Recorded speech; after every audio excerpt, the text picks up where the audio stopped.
For a time, we tried to contact him by radio, but no response.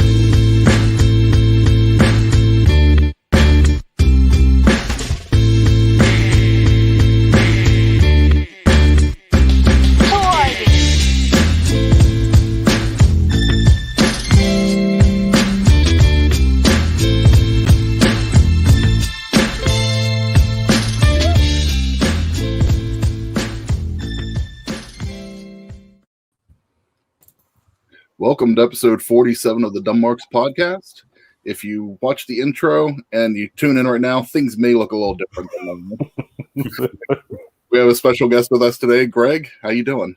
I'm doing well. I'm happy to be here with you guys. You guys are so official here unlike my danky little runs I have. So yeah, thanks for having me, guys. Absolutely. Why don't you tell the listeners a little bit about yourself? All right, big wrestling fan, just like these dumb marks here.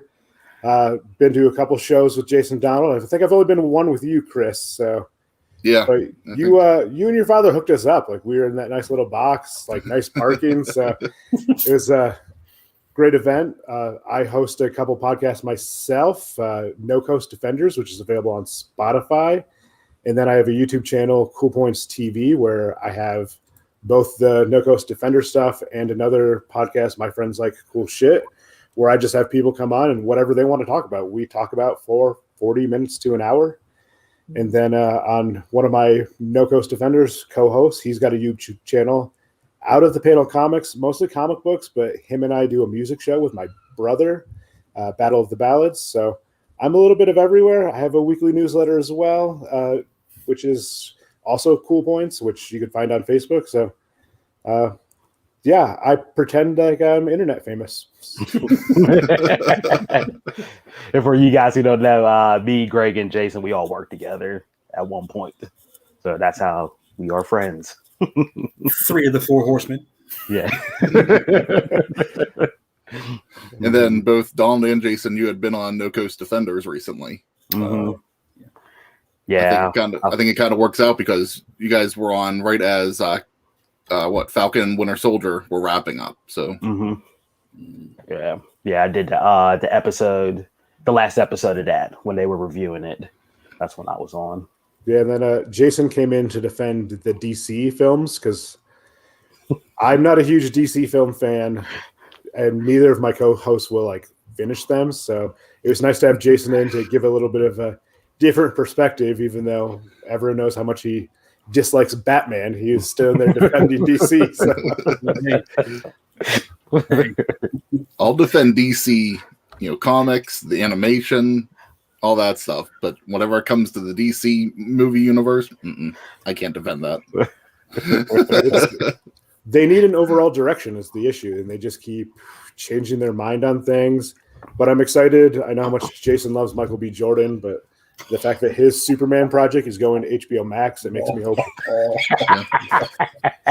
Makes me hope that he's going to have complete control over that. So I'm hoping they just start letting creative people create over there, much like how Marvel's doing, and just kind of get some overarching thing going on instead of just haphazard.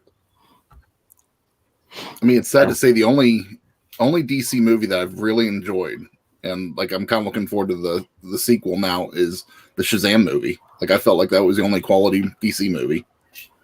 Yeah, the Shazam movie was great.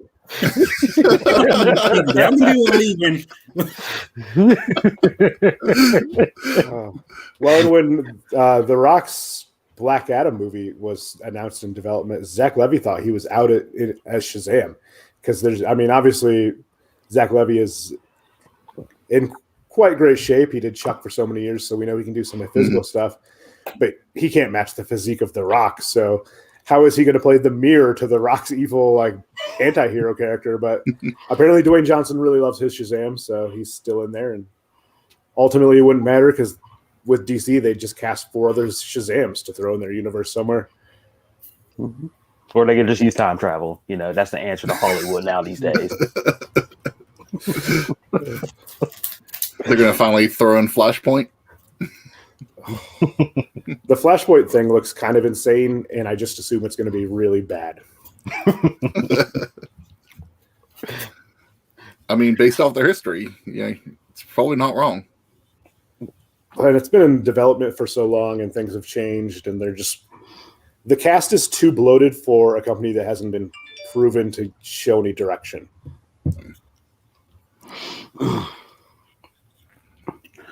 Well, since we're on superheroes and all that stuff, let's get into our first topic of in the intro, deep diving into Loki. Now let me shit on this real quick. You have the floor. It was good. I'm just still trying to understand things about it. That's all. All right, yeah. So let's go around. Let's say first if we liked it, and then we can kind of start going around like what questions we still have from it. So Jason, how do you feel about it? I enjoyed it. Just wasn't enough action for me. Like it was a tough watch until like certain episodes. So, Greg, I'm a huge fan of this series, and there wasn't a lot of action. And I think one of the issues with this series for a lot of people was that there's a little bit of misdirection. Everyone kind of thought these guys were going to be like time cops, fixing the holes in the MCU, when really it was just a series about character development with Loki.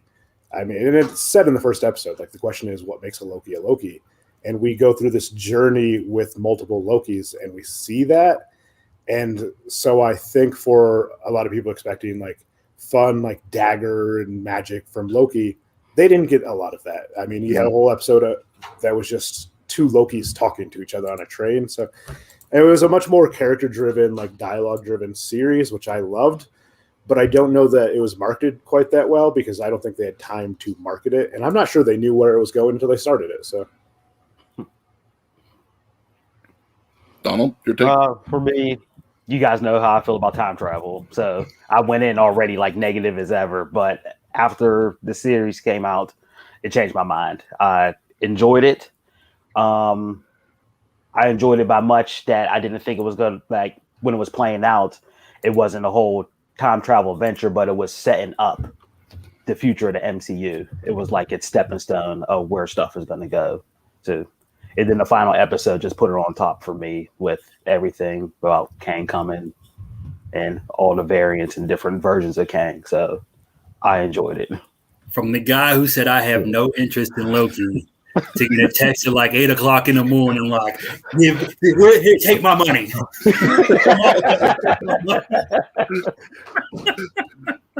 Who after Endgame, was completely against everything. They're not getting a dime out of me. I'm not watching anything on Disney Plus.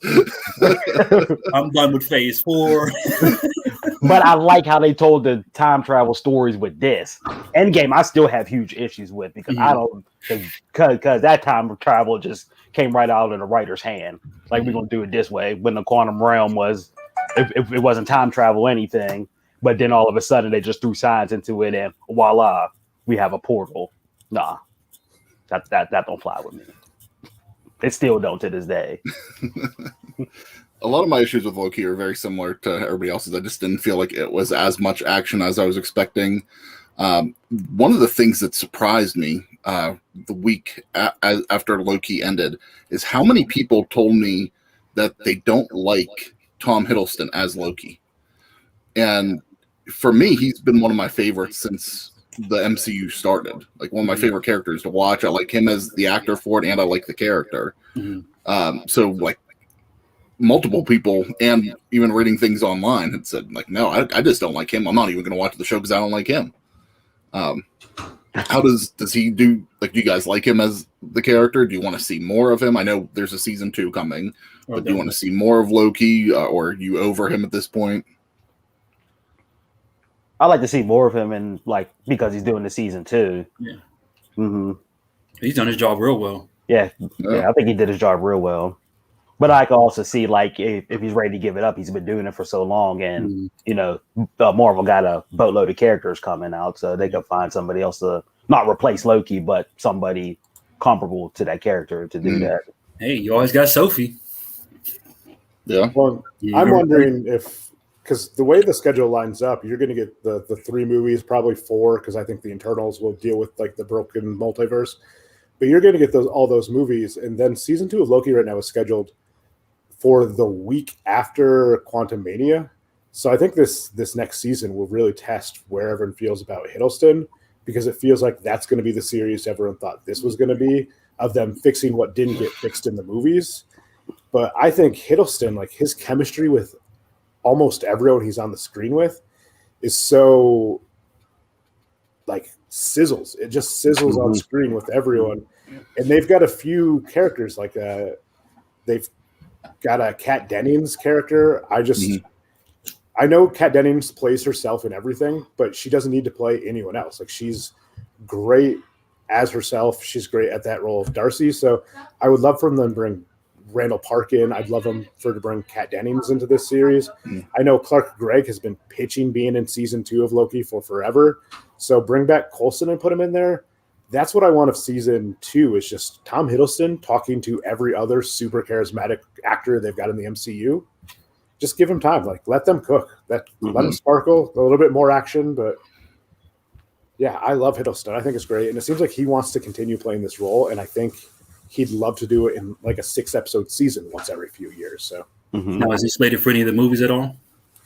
I don't think he's slated for any of those movies, but So next time we'll see him is just be season 2. I think he's probably going to show up in something. I think if there's any character that's already been announced, they could show up in any of these movies in some variant form of theirs. But they're kind of, I mean, Richard North was like the big guy they've released for these movies, and there might be Richard North playing 47 different characters throughout these movies, which is going to be fantastic. Which would be great. Yeah, that would be good. Yeah, I would like every movie to have some version of like a Kang or something in it, just to tell you that the timeline is broken, you know, of the branching out and that stuff. Just so it keeps on that same continuity path. And he's already, is it the, I forget now, it's either the Doctor Strange or is it Ant-Man that he's already signed on for? Ant-Man was the one he was announced for. Okay. And since that's the furthest one, everyone kept saying, we're not getting Kang in this, we're not getting Kang in this. But once upon a time, we used to have to wait 2 to 3 years for a Marvel movie anyway. So it wasn't uncommon for them to introduce a character at the end of a movie and we not see them for 3 years anyway. But I mean, here, the fact that they gave us a full episode of Richard North just vamping means I think we're going to see a lot of him throughout the rest of this phase. So I wouldn't mind more Jonathan Majors. Majors, he really sold me on that. I mean, you're Bucks and 6 today, Jason. If you want to talk PER, like Majors PR, I think was the highest in this series, outside of CGI alligator somehow. But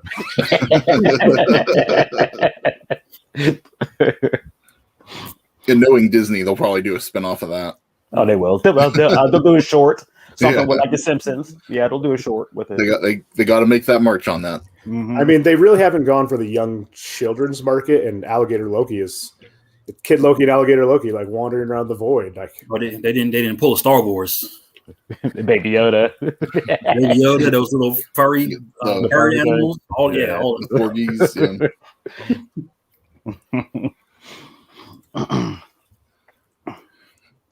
What questions do we still have that are unanswered for Loki season 1? My questions will probably just won't be answered. Throw them out. How can't you just reset? Or why don't you kill a Loki right away instead of having them stand trial and sending them off to somewhere else to be the end of time? Is that what it was where they sent them? The Void. We had a Void. Why wouldn't you just kill Loki right away? Or why wouldn't you stop it and reset the time before? Or you're automatically resetting the time. Why take that Loki? I think that goes more to that the TVA basically set up its own theology. I compared it to almost like, I always think of the Bible as more like an Aesop's fable thing. Like, these are your stories to tell you your morals. And I feel like the TVA with the timekeepers, that was all a front, as like these were their Aesop fables. So if you're going to keep up this theatrical, we're doing the greater good, you have to at least have a trial, even though we saw that the trials are nothing. It's like, oh no, you're guilty. Boom. So they're kind of just to show face is the way I took it. Like, they're not real. It's a dog and pony show. And then what was the girl's name? Owen Wilson's Renslayer. Yeah. How did she go back and catch a young Sophie? if she's from 2018. Once you're in the TVA, there's no time in the TVA. So basically, they're outside of time. But that event already happened with young Sophie. It didn't in 2018, like wherever she was from. Yes, but we don't actually know what timeline Sylvie came from. She could have actually been a Loki from the future. She could have been from the past. That's where like the time stuff gets really, really weird. But I mean, the Renslayer, like, why did she take Sylvie? Like, was that always like, was she supposed to take Sylvie and let Sylvie loose? Where did Renslayer go? I'm really intrigued by Renslayer, and I don't think we got enough of her or B-15 in the series. So I'm curious with those two characters where they're going in the second season because, yeah, I mean, the time thing of when things happen are just, you kind of make that up, I think. But say the TVA is outside of time, they exist outside of time. They can go at any point. So it can't be answerable because I don't think they have an answer, really. So because they exist out of time, so they can kind of go past, present, future. Whenever they want. Basically. Yeah. I think that's why they made a show of in the second episode going into the future, just to remind you that this isn't current. This is outside of time in general. Mm-hmm. Again, interesting. Yeah, it's whatever writer wants to do to, this week. We'll put it in. It sounds good. Sounds like WWE creative. So where do you guys want to? So now that we know the whole timeline's just in disarray right now, just branches everywhere. Where do you want to see this go in Phase 4? I will, man. You gotta call one man. This is not gonna be that crossover. The best you might get is the Superman knockoff in Squadron Supreme, I think. I would like for every movie just to have their own storyline. It then deal with a different Kang variant. It then somewhere completely down the line, like another Avengers movie where they all get together and they all figure out together that, oh, we're fighting the same person. So something like that. Okay. Because I mean, they're between the movies and the Disney Plus series. We're looking at what, like at least 3 more years, I think, left in Phase 4. Yeah. Mm-hmm. So, this is gonna be like 20 years. So right now there is no Avengers movie planned. I think right now, what is it? Final Fantastic Four. That's it. Mm-hmm. They're supposed to be the last movie right now. Doesn't mean they don't add something after that, but do we want to see it end in something like that, or does it have to build up to another Avengers movie where they all come together and defeat Kang? I think in a Fantastic Four movie, as long as you introduce the Fantastic Four sometime before that, I don't think you could wrap this storyline up and introduce the Fantastic Four. Mm-hmm. But I mean, with the multiverse, it almost feels like not the original Secret Wars where Spider-Man gets the black suit, but it feels like the more recent Secret Wars when all the multiverses merge. Feels like they're kind of setting up a story similar to that. But like as Donald said, like each movie getting its own storyline, that's what I'm hoping for. This is this is the most comic book the MCU has gotten so far. I mean, not with just time travel and multiverse and variants, but just that we could have a bunch of overlapping stories that like are kind of connected. So Spider-Man's first up, and it seems like they're going to go more of the wacky fun stuff in the multiverse. And then Strange is going to explore the dark stuff. And then maybe the showdown between Kang and everyone is an Ant-Man, which would be an interesting thing to take a character that's been so minor in the movies, but played a bigger role in the comic books, and that finished there. And then the Fantastic Four could like play cleanup. It could wrap up. Like, I mean, the Kang in some variations is a descendant of Reed Richards. So that could be an interesting way to wrap it up. Like they could go so many ways with Phase 4, which is almost a little scary because so many comic book crossovers fail because they're trying to be too ambitious and can't bring it home. So it has me wondering about the movies as well. I'm hoping this we know Fantastic Four is coming in. I'm hoping this introduces everybody else. And, this way that whenever the timeline does reset, however they go back into that, kind of like whenever DC did it with Flashpoint. Everybody it was like this Earth 1, that Earth 23. On Earth 1. Like I kind of hope that. So like we get X-Men, we get all the 20th century stuff that we've been missing out on. Yeah, that'd be an easy way, because that's the common thing you hear from people crying, like, but how do you introduce the X-Men? Where have they been? Well, you merge worlds together. They were on another world, and it's now just one timeline. Lazy booking.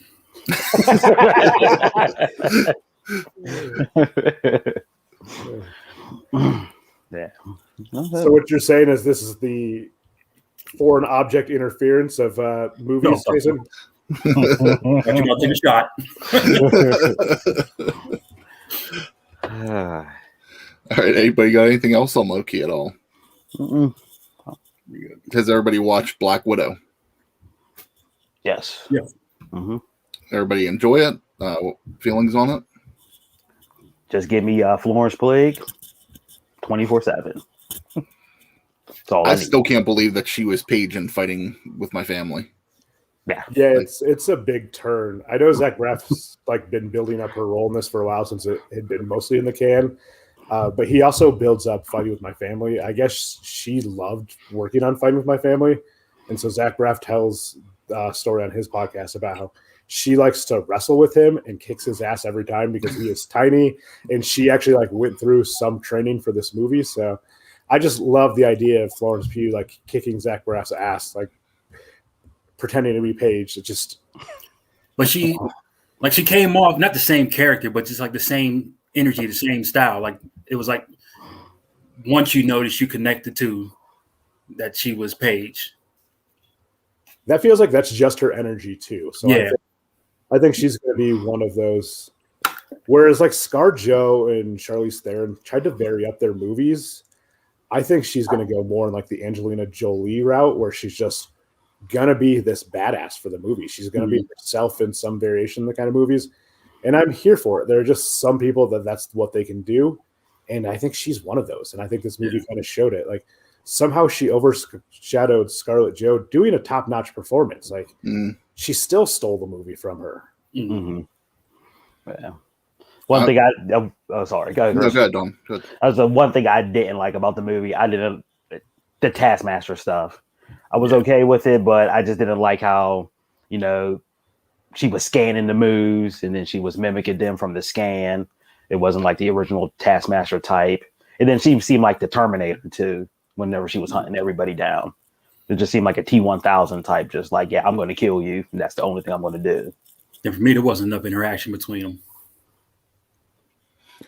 I mean, no matter what, a Scarlett Johansson movie for me, 2 thumbs up. You add her sister's character on there. Oh, I enjoyed both of them. I thought their interaction was good. Rachel Weisz. Oh, Rachel Weisz. Yes, exactly. Yeah. And Donald brought up a good point where he said there shouldn't even been any men in this movie. He goes, the men took away from it. But honestly, the whole movie, it's not one I could watch it just off of Scarlett and the female characters, but really the story did nothing for me. I was kind of bored throughout the movie.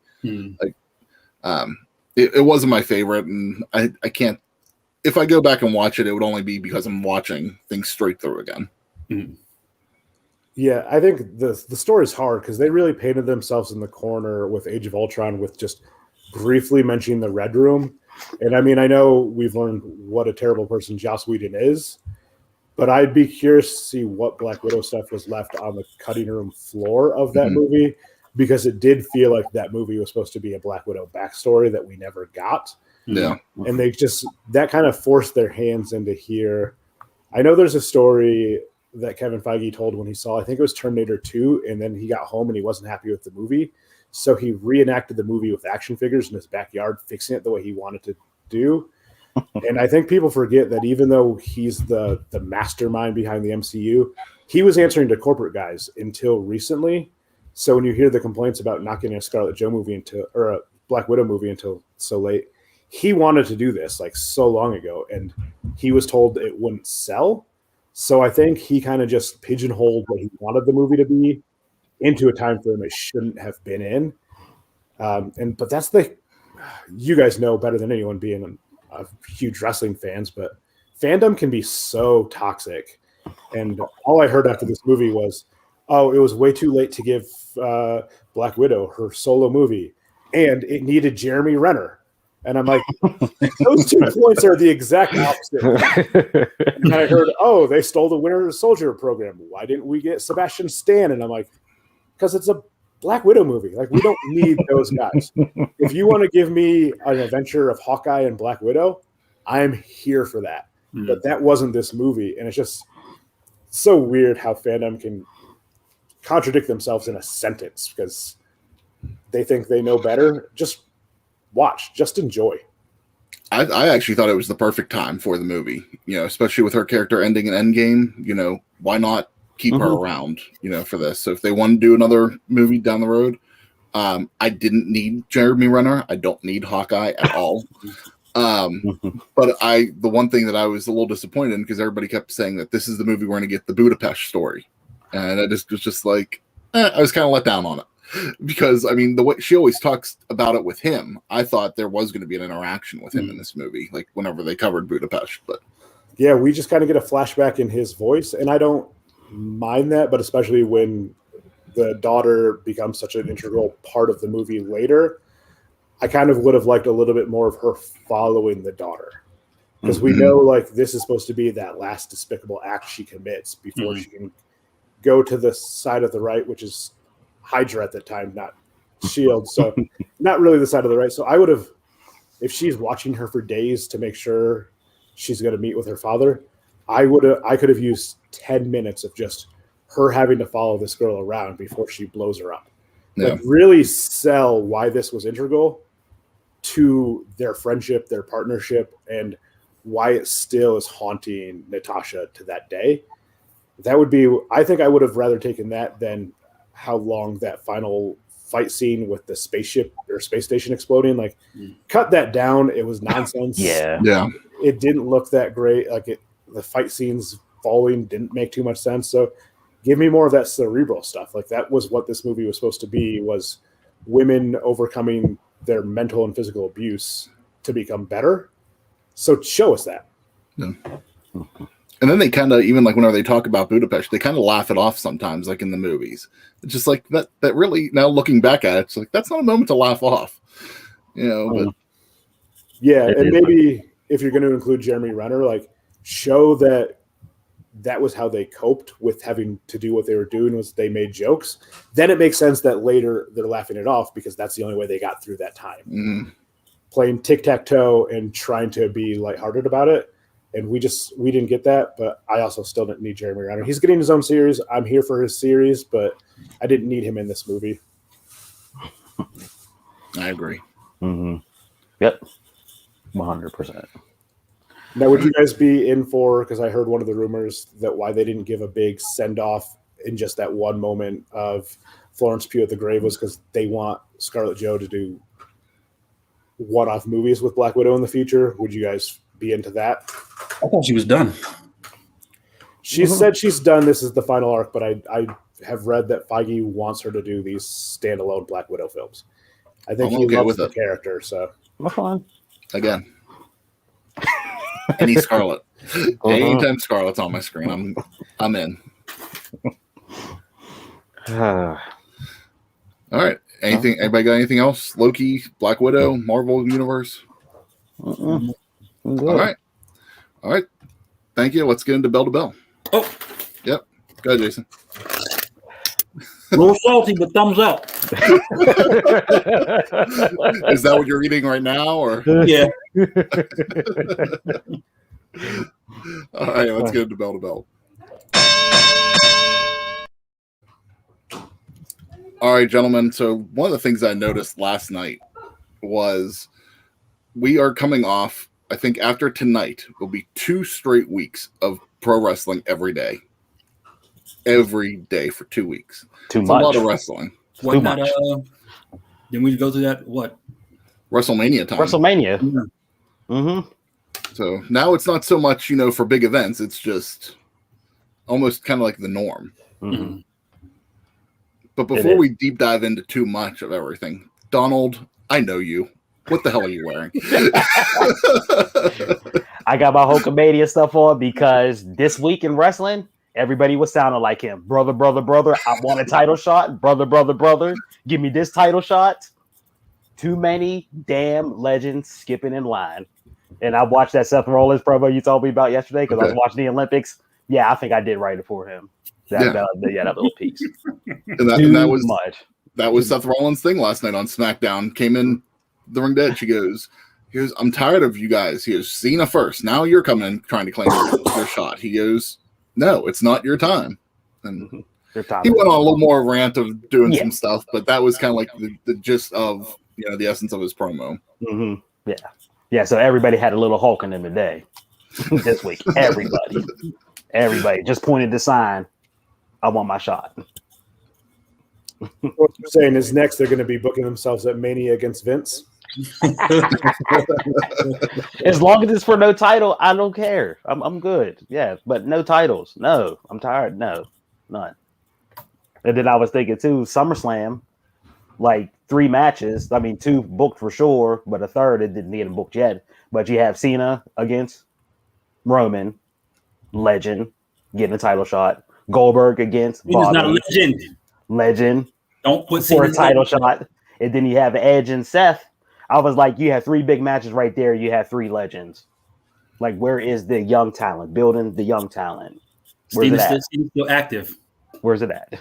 Cena's not active. So where do you put Cena at right now? Especially Jason, since you're saying that he's still active. So do you put him like Rock 2005 whenever he came back, to fight Goldberg, or do you put Cena at like whenever he fought The Rock at WrestleMania 28 or 29? I'll put him as Rock WrestleMania 29.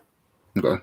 Yeah, I think he would rather be like in that 2000 level where he's there more often, but he also he's got his television series on HBO Max. He's doing so much that I think he wants to pretend he's going to be there in and out day and day, but it's going to be a short run. He's going to dip. He'll be back for a short run later. And Jason, you can't say the man's not a legend just because he's. Oh, he's a legend, but don't put him in that. Don't put him in that I was gone for years. Don't put him in the Goldberg status. Coming back. But if we're putting him, like, if that's where we put him, like The Rock, whenever he fought Cena, I think that's where we would have to put him, is the legend status for that. To me, Cena's different because when Cena comes, he does everything. Yeah. He's at house shows. He's not showing up via satellite. He's not showing up every other week. He's there from start to end, from beginning to end, the whole time, everything throughout the way. And that's a good point, because that's him. He was there Sunday, he was there Monday, he was on SmackDown last night, and he's doing a house show here in Pittsburgh tonight. I think he's doing all the shows. Yeah, coming up. I think 15 at least. Yeah, I saw. So is he good? But is he gonna be here after? Is he gonna be here after SummerSlam? I think so, for a little while. I think he might be there like the week after, just to wrap up. But when does Suicide Squad officially come out? Because I think that's going to have a lot to play in it. August. Was it 16th? August 16th? That sounds right. Mid-August. Okay. Mm-hmm. So SummerSlam's after that. This is the week after. So, I mean, usually the promoting is done before, but he's going to be busy there promoting that movie and SummerSlam at the same time. Mm-hmm. Which is great for WWE because yeah. He'll be doing, he does the rounds more than any other wrestler in general, but he'll be doing the rounds to promote Suicide Squad. And, oh, by the way, I'm wrestling for the title at SummerSlam. Mm-hmm. He was on Jimmy Kimmel this week and came out complete Suicide Squad gear. Came out in character. And that was a Suicide Squad plug, being on. I think it was on before the NBA Finals whenever he was on to help plug it. But, yeah, whenever he does more rounds in August, yeah, it'll be great to promote both. WWE's always been great whenever it comes to Cena on talk shows. Mm-hmm. And they was loving it too, because you saw how many kids in hats and shirts were in the crowd on Monday and Friday. A lot. Yeah. Man, you don't get that anywhere else. There was a lot. Outside of Cena, what other wrestlers could you guys see doing like Jimmy Kimmel? I know Conan's gone now, and he used to have everyone on. Like, there was never a better talk show to have wrestlers on than Conan because Conan's so big, they still look big with him, and he just could play silly with them. Like him and the Miz were always great together. Him and Sheamus, him and Big Show, but like I don't feel like maybe Kimmel's the closest person to that, but even I don't see anyone else doing that with them. Even Rhonda would like kind of like throw her armbar on him and stuff like that. Yeah, and I know like back when Stewart was still doing the Daily Show, like with the Rock showed up, like that was always great. But I mean, the Daily Show is not that same Daily Show anymore. I look at the late night talk show thing, and I don't see anywhere where Dolph Ziggler could show up and do a good interview. Mm-hmm. I don't see anybody anywhere because truly WWE haven't pushed anybody. No, he's talking about the interviewee. Oh, Yeah. interviewee. Okay. I think, I mean, just off of their partnership, the Tonight Shows would really be the most logical, just being on Peacock and the partnership on USA. But Who is the Tonight Show? Jimmy Fallon. Yeah, I think Fallon and Kimmel would do okay. I'm not sure about Seth. If he's still late night. Seth just feels like he took that weekend update and moved it to a late night Yeah. show. And Colbert is just not that type of late night show. Yeah. I think Fallon would be the most the one you would. And they expect did. the most. I'm trying to think of what it was for. It might have even been for SummerSlam, but I know like the New Day showed up on the Tonight Show a couple years ago. But remember, he did. They read the kids' jokes. Yeah. Okay. Had a bunch of people before that was on Fallon. So I can see him doing it, but Yeah, I just that mid card guy who likes to do the promo work, because that was always like the role of a Big Show or a Miz, but like I just don't see a talk show that those show guys can show up on anymore. Because maybe it would have been Last Call with Lily Singh, but then they went and canceled that, so I don't know. And I'm not really sure who they, other than Cena, and like you said, Miz and Ziggler would be great choices, but they don't throw Ziggler on shows that much. Yeah. And I mean, do you really just throw Miz on a show just to promote the brand, not really doing anything? No, you'd have to. I know he did a lot of like local press and stuff before the last season of Miz and Mrs. Yeah. So unless like there's a new season of that, I don't think you have him do it. But if you can tie in those seasons with bigger events, that's always great. I mean, I think that was the point of putting the title on him a second time, was just so he can be a 2-time WWE champ when he does these things, because he loves doing it and he's great at it when they give him a chance to. But they had Riddle on PTL. that guy can just disappear. There's a different take than the guy that's usually on here. Riddle's immensely talented, but the number of women and then transgender wrestlers who came out with complaints against him, it's insane to me that he is where he is, because the complaints were crazy. Like the text messages were out there. So for me, I watched Raw this week knowing I was going to come join you guys. I watched a recorded version. I had to fast forward through that match with him, and I'm like, man, I love everyone in this match, but I can't watch a Riddle. I'll turn off the pay-per-view at a Riddle match, with the exception of the Money in the Bank ladder match, because I just wanted to see someone kick his head off. And I hear he's doing great stuff. Like every wrestling podcast out there is talking about how great he is, but I just can't do it. I can't. The same way, like my Velveteen Dream shirt went in the trash, and yeah, I tried to unfollow all those guys that the complaints came out about. I can't do it. I guess good for him if he can still somehow have that job, but to me, it's too much. I haven't watched. I mean, I was off Raw for a bit, so this past Monday was the first time I tuned in as well. So it's like I kept hearing people say, Riddle's doing great things. Riddle's doing great things, and then I turn on Raw this week, and he does the same bro shit with Cena. The match was the same. Like I didn't really get. Like I didn't see anything different with him this week than what I had seen before, and I was over it before. Yeah, it's stoner comedy, and the bar is really low for that. So he just seems like he's great because he's basically play acting, dude, where's my car? No. When he was doing that thing with Shinsuke and Boggs and was talking about wanting him to play Randy Orton's music, I'm like, I just want to say Shinsuke kick your head off right now. Like, that's all I want. But I want that of a lot of people to see Shinsuke kick their head off. So, all right, so let's start somewhere here. do we want to kind of like recap Money in the Bank? Do we want to? Yeah. Did everybody watch Slammiversary, or do we want to just kind of cover that later on? We can cover that. I didn't get the chance to watch it. I wanted to, but I was away. So anybody else get a chance to watch it, or? I watched the highlights of a few matches, but Okay. Yeah, I think too many surprises that weren't all that surprising, and they've done such a better job since becoming Impact with that creative team of developing stars, just to like bring in Thunder Rosa, who's working every show she can right now. It was just, that was a little bit much. I'm like, you have folks you could be bringing in, you could be developing. I mean, that's where everywhere's going now. Yeah. And I don't mind like bringing in Chelsea Green because Matt's going to be there, so that's going to be fun. And I don't think she signed with Ring of Honor. She's just doing that tournament. And Hot Mess was where she peaked there anyway. But I just look at the free agents who aren't on AEW every week. There's so many talented folks. I mean, I'm wearing an Allison Kay shirt. She's a former Impact champion. So if you wanted to bring back someone to pop the crowd for that match against Deanna, I've seen Deanna and Allison Kay wrestle on the indies, and it's always great.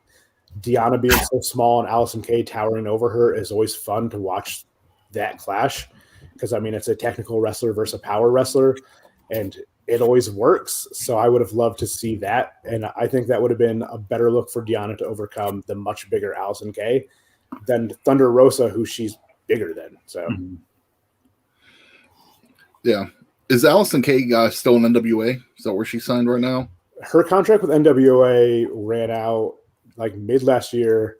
She did like that one episode of AEW afterwards.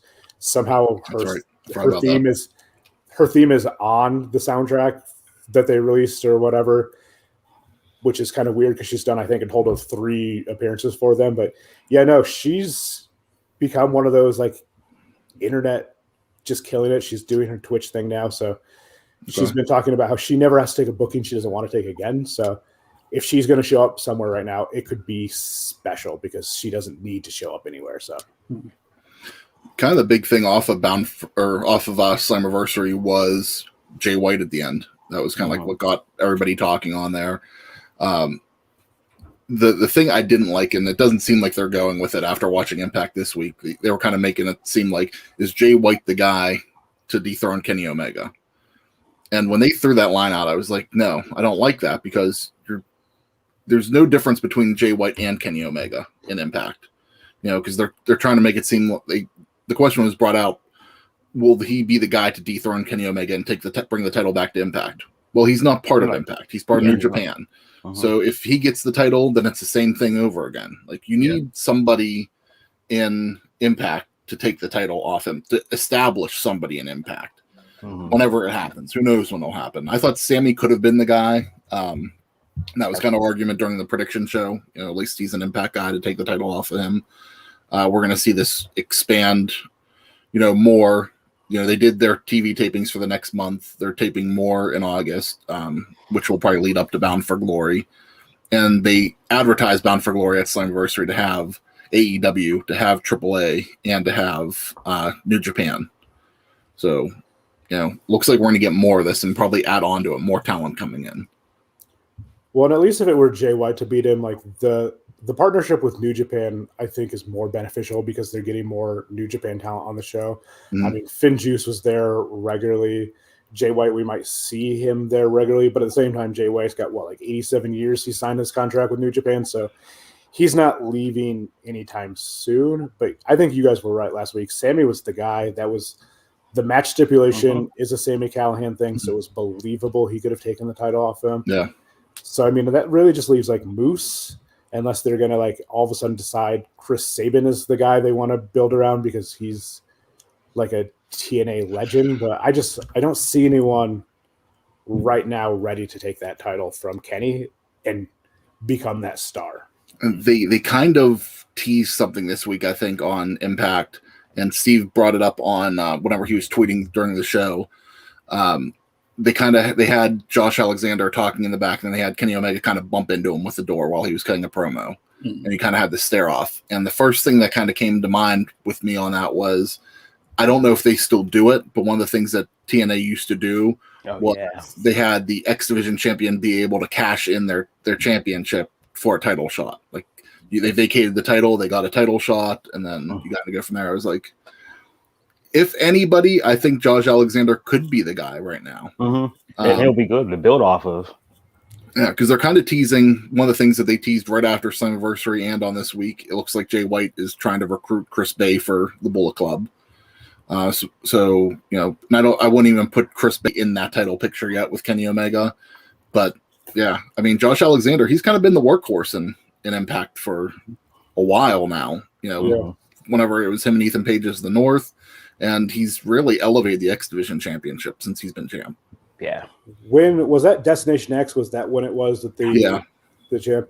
How long do we have till Destination X? Right now, it's not on the calendar. They took Destination X off of their normal calendar, like because now they only do like 3 or 4 pay-per-views a year, and then each month they do an Impact special. Yeah, those have been airing just on their streaming service, right? The Impact specials. So you could make Destination X, I guess, one of those. But I know you could just do the match at. I think it would be too soon for Bound for Glory. I think you kind of need to do the long play on here now. I'd say maybe, I don't know, maybe the next event after that, whatever it would be. Yeah. That was Austin Aries who started the X Division thing, right? I think so. Yeah. So would they want to bring that up and not mention Austin Aries? Because I know he did not leave on good terms with Impact or anyone else, really. They did it with other people too. So I think you could discuss it without him if they choose to, write him out of history. But yeah. It became a recurring theme there for a few years. Like every Destination X, you had that title match if they wanted it. Yeah. Other than that, on Impact, kind of 2 other things real quick. Deonna agreed to wrestle at NWA Empower. James returned and was recruiting her for that. That was on Impact this week. And we saw Fire and Flavor lose their tag titles at Slammiversary.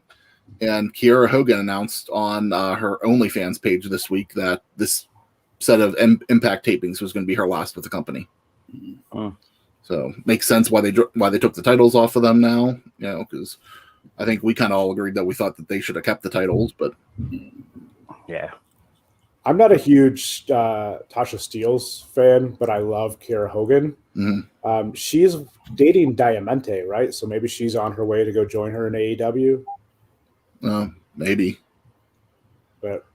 Or maybe she's going to flagship the MLW women's division. That would be great for them. So that would be a good spot for her too. She's established, but still new at the same time in a way. Like making a name for herself, and that could be a place to make the name for herself. And she just, much like Thunder Rosa, she just has star written over her. Yeah. So if you're like, this is going to be our flashy showpiece, get a couple solid workers to work with her, like that could be a great cornerstone to vision. And WWE's proven you don't need too many to have a women's division, since they have like 3 wrestlers on each show for their division now. All right. Let's get into Money in the Bank. Did everybody watch that? Yeah. No. I did. My first takeaway from Money in the Bank was that Peacock sucks. That's what I heard. That was across the board. Like I was actually watching it on my computer and it started glitching. I went to the app, it started glitching. Then I went to my cable box because I have an Xfinity box and it was glitching on there. So it was completely across the board for everybody. It was trending. Trash was trending, and terrible was trending. As much as we keep saying that we want this Peacock experiment to be over, it's not going to be. We're going to have to live with this for however long the contract's for. But it was not the right move. I don't care if Vince listens to the fans, but here, listen to the fans. Please. This streaming service is terrible. Yeah. I had no problem, but I watched it on a replay the next day, and they Peacock announced they fixed the glitch that night on Twitter.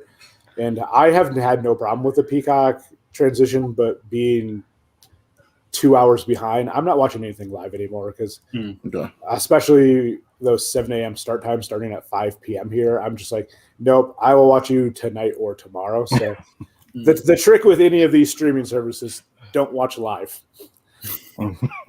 We have all this access, but it's killed live for me. So I mean, at least with the network, sometimes that you would have the buffering or something occasionally, or like the video quality would go down. But for the most part, the network did eventually get it. Like they switched that different service, I think, like a couple years in, and they kind of were working on glitches from that. But for a while, it was working, and I didn't have a problem with it. I mean, when it took you this long to fix the rewind and live play, that was my Peacock's there. Their whole thing right now is that it's going to be the other area to watch the Olympics. So, I mean, I don't know how many people they're going to get to tune in for it on there, but I mean, you got to have the stuff set up for it. Mm-hmm. Yeah, it's interesting. David Shoemaker from The Ringer and The Masked Man, and formerly Cheap Heat over at ESPN, he made the point, and he was talking about how the Super Bowl is starting to stream the last couple of years, and people were upset about that. If you look at the history of the network, early when they were launching these, the issues were just insane, and they slowly figured it out over time. And it's just crazy to me you would import the network but not talk to those guys about what they did to start fixing these streams, because that's one of those issues. Like, you had this platform that, for the most part, its live streams were running pretty well. Work with those guys. Instead, WWE just lays the entire department off. Like, it's just insane.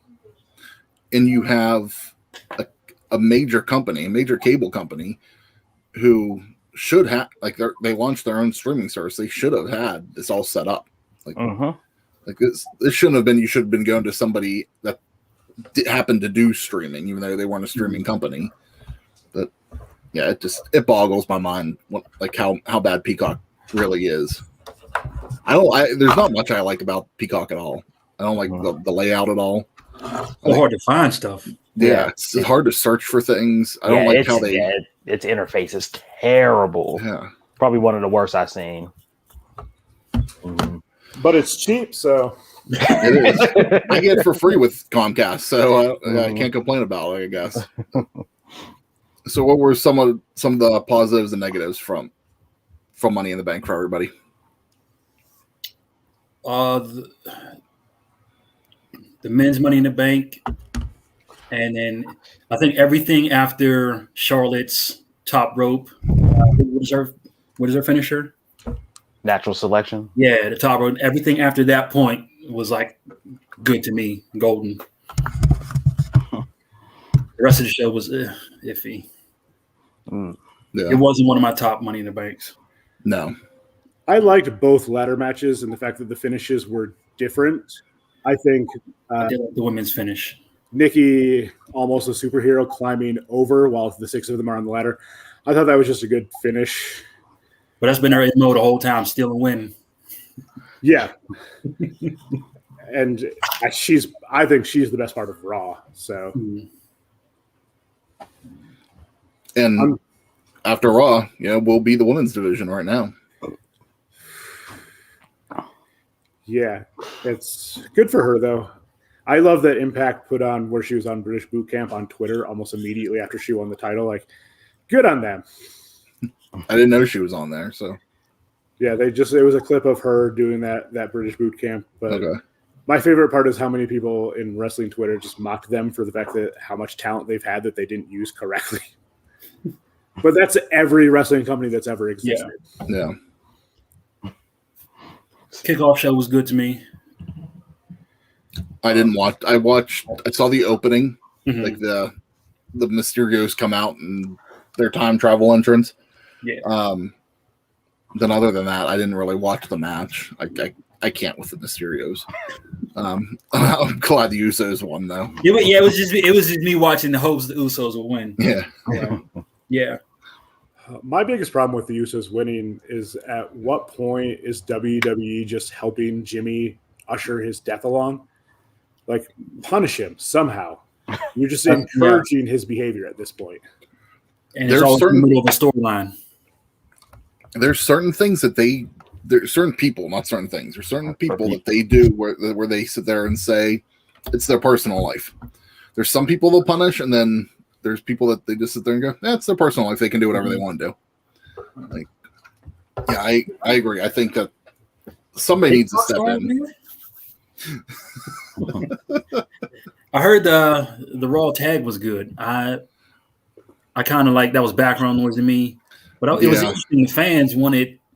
See, we can't predict wrestling fans. We all want the belt off AJ and Omos, and they wanted it. It's weird to me. I mean, I was fine with AJ getting the belt at WrestleMania. You know, it was something. It was the one belt he hadn't had. You know, he hadn't had the tag title yet. You know, cool, whatever. I didn't expect it to go on this long. Yeah, no. I thought for sure it was going to be at Backlash that they were going to take the title off of them. Oh. You're not doing anything with Omos, really. It's not establishing him. He's like the next Great Khali. Just can't move. You know, all he does is really toss AJ out of the ring. That's all his whole wheelhouse. That's why I have to see. That's it. That's why I have to see more from him. Yeah. Like I just can't see you just big man it. I know that's what he is, but come on now. You got to do something else. Yeah. Mm-hmm. And Lashley Kofi, I enjoyed it, but it wasn't what I expected. Yeah. I wanted more of a match and not a beatdown. And that's what it was a beatdown. But it's actually the Lashley I want, though. So I can't can't have it both ways. So. And then Kofi's last 2 title defenses against Brock, 10 seconds. This one, beat down. Like, come on now. So it's almost like you have to wonder where are they going with this whole Goldberg thing? Mm-hmm. Because you just gave a dominant Lashley. Yes, it was against Kofi, but Kofi is a talented wrestler. He's the opposite of Lashley. You know, so it was almost like a David Goliath type match. Yeah. Even though Goliath beat the shit out of David. And it's not going to hurt him. Yeah. It's not going to hurt Kofi, but building Lashley up like this, is that going to hurt Lashley once you're in the ring with Goldberg? Because it depends on what they do with it. If they have Goldberg come in and destroy him in the 10 seconds like he did to Kevin Owens, no. Like, I don't want that. I don't need to see that. I think that puts Lashley back in U.S. title territory, I think, instead of keeping in the main event. Yeah, they better not have that. The only way it ends in my eyes is Lashley beating Goldberg. That's the only way. I hope it happens. Well, you know me. That's the only way it have to happen, or I'm not talking to the main roster anymore. That's cut. If he loses, you just bury the man. Yeah.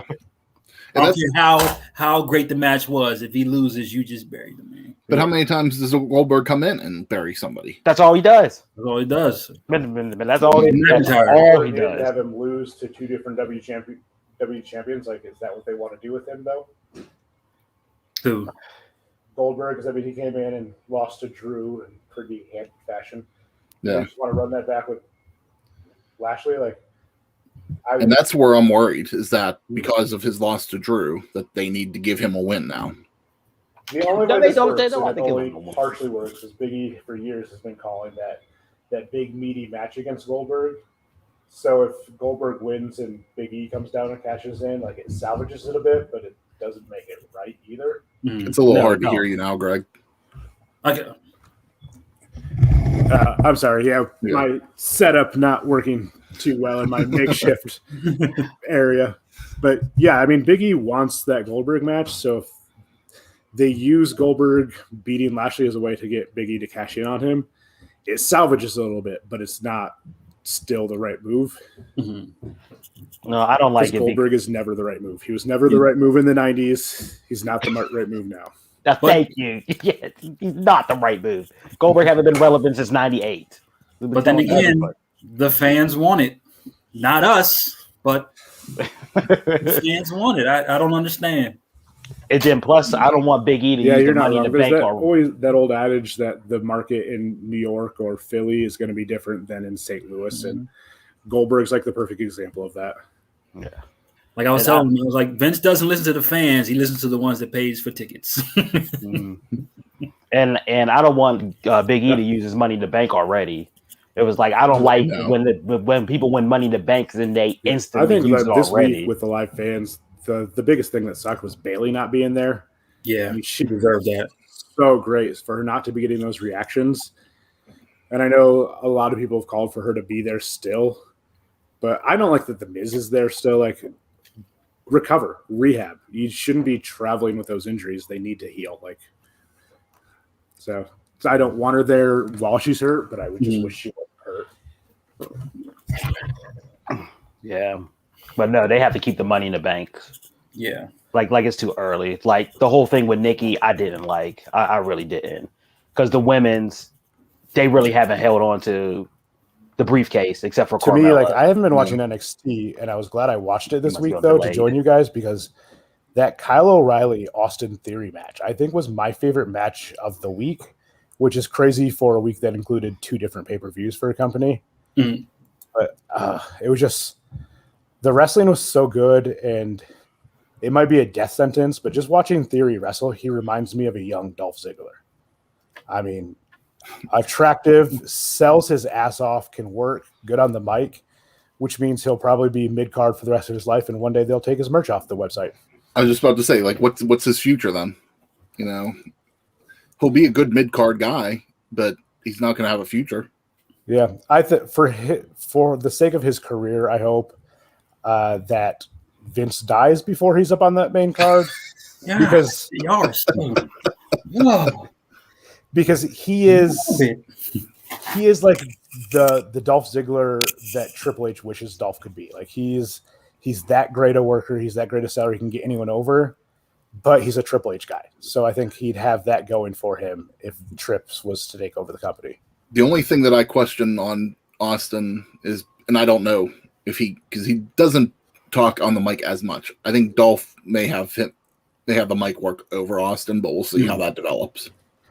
I think, yeah, that's probably true. I mean, Austin, like, this is his first on the big stage. He was great on the Indies, but talking on the mic in the Indies is not talking on the mic in front of the live crowd. And we saw that with a bunch of the AEW guys and how hard that transition was for them. But he's getting the promo work. So hopefully that is. And I mean, at this point, Ziggler's still good on the mic, but he's basically playing a shtick of himself. So Theory could surpass him pretty easily, I think. So speaking of NXT talent on the main roster, Karrion Kross. I mean, that was kind of like one of the big talking segments from Raw this week. I mean, how does everybody? I know how Steve felt about it. But you got to look at how hard he won. I can see he win, which didn't make sense. Hardy's a face, and you have him win a heelish way. That's called another legend burying younger talent. He's not burying him. Karrion's getting his revenge. So so what? He's pulling the Cody Rhodes off on him. Let me get your win before you get your win, or let me get my win before I get your win. You can't just come in destroying people. Yes, you so can. Is this another instance of we just have to say, let's wait and see what happens? Yeah. And how many times do you have to do that in the WWE before it completely realize that it's going to fall flat? Wait. Well, I think he's going to fall. I don't like Karrion Kross all like that anyway. So I agree, but I'm with you guys, and I'm kind of glad Steve's not here because I know he's a Cross guy. But I couldn't stand Kross in Impact. I couldn't stand him when he'd pop up in MLW. I've never been a Karrion Kross fan. He reminds me of a jacked up Loki. He's just some guy I don't care about, but for some reason, some people love. And I think he has the look Vince is looking for, and I could see Vince using him. But whenever Vince brings him in and uses him like that, it questions.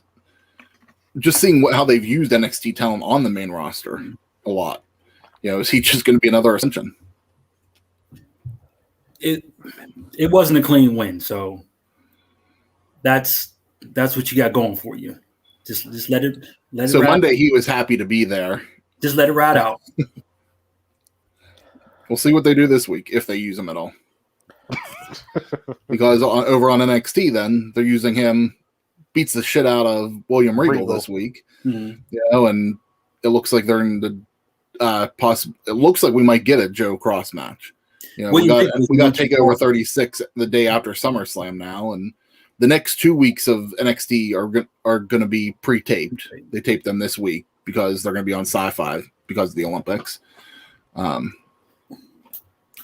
It's I don't know. It's just if they're going to be using NXT talent on the main roster and still on NXT, because that looks to be the case, we talked about that previously. Mm-hmm. It's got to be consistent. You can't give me two different characters. Like one can't be dominant and the other one's just a jobber. Like, well, you jobbed to a wrestler, not you beat up William Regal in a in a parking lot. That's two different aspects. But again, he comes out. It's not like the same character whenever he comes out. It's the whole package. I mean, his interest does nothing for me anyway. So I don't care how you walk out. I'm not too into the package. I don't care. The package is his gimmick, basically, and so for him not to do that on Raw, I don't mind him losing to Jeff Hardy in a cheap win for Hardy, because I think in Vince's mind, when the smaller babyface has to cheat to beat the bigger heel, that's putting the heel over because, oh, you made the babyface cheat. But for him not to do the full entrance and package, that was where they miss it. Mm-hmm. But then even on NXT, all the interactions between Joe and Regal this week, it just made me want a match between Regal and Samoa Joe. I don't care about the Karrion Kross. I think the last time Regal wrestled was against Chris Hero back his first stint of Cassius Ohno, and I loved that match. So I forgot about that match. Yeah, I think that was like the last Cassius Ohno match. He was like gone the next week. Then he went and tore up the Indies, and they brought him back again. And now he's gone again. Yeah. Mm-hmm. But I mean, Chris Hero is an example of how have none of these companies snatched him up and used him the right way. Yeah. Whatever he came back though, and he just looked completely out of shape. Yeah. That was bad there. Yeah. He did lean into it though, and I liked that he used that as part of his gimmick though. Like, this is just who I am now. Because I mean, he is older and he was never in the best shape anyway. So maybe he doesn't want to be one working for these companies, but he's got such a great mind that he should at least be backstage somewhere. Yeah, true. Ring of Honor could use him. Ring of Honor needs some help. Ring of Honor needs a lot of help, especially I think with the backstage. I mean, when they gave booking completely over to a guy who's no longer wrestling in the States or in the world, I don't think so. All right, the only other thing on NXT for me, and if you guys have anything else we can discuss it too, was the Raquel Xia Li match. I mean, I don't know what happened. I didn't hear anything about Xia after that match, so I don't know what the extent, if she actually is injured or if that was just. I think she said she's good. Okay. It might have been like the wind or something. Because they definitely pulled an audible there. Yeah. Yes, they did. Yeah. What is this, like 2 matches in recent history with Xia Li where there was like an injury? 3. I mean, I know like the Mercedes thing, I think that was as much on Mercedes as it was Xia Li. Like, Mercedes has been wrestling forever. She should know where her spot is. And this one, obviously, I don't think was on Xia Li. That was just a botched move, I think, from Raquel. But and she broke Aaliyah's nose. Oh, that's right. Yeah. So it's kind of scary when these are happening. And I think they're all miscommunications between wrestlers. But if they're all miscommunications with Xia Li in there, like, it's starting to look like a trend. And it could be maybe they're trying to work that stronger style too. You know, maybe that's the reason why, But one of the first things that popped in my mind was, I don't remember Xia Li getting injured whenever she was thicker.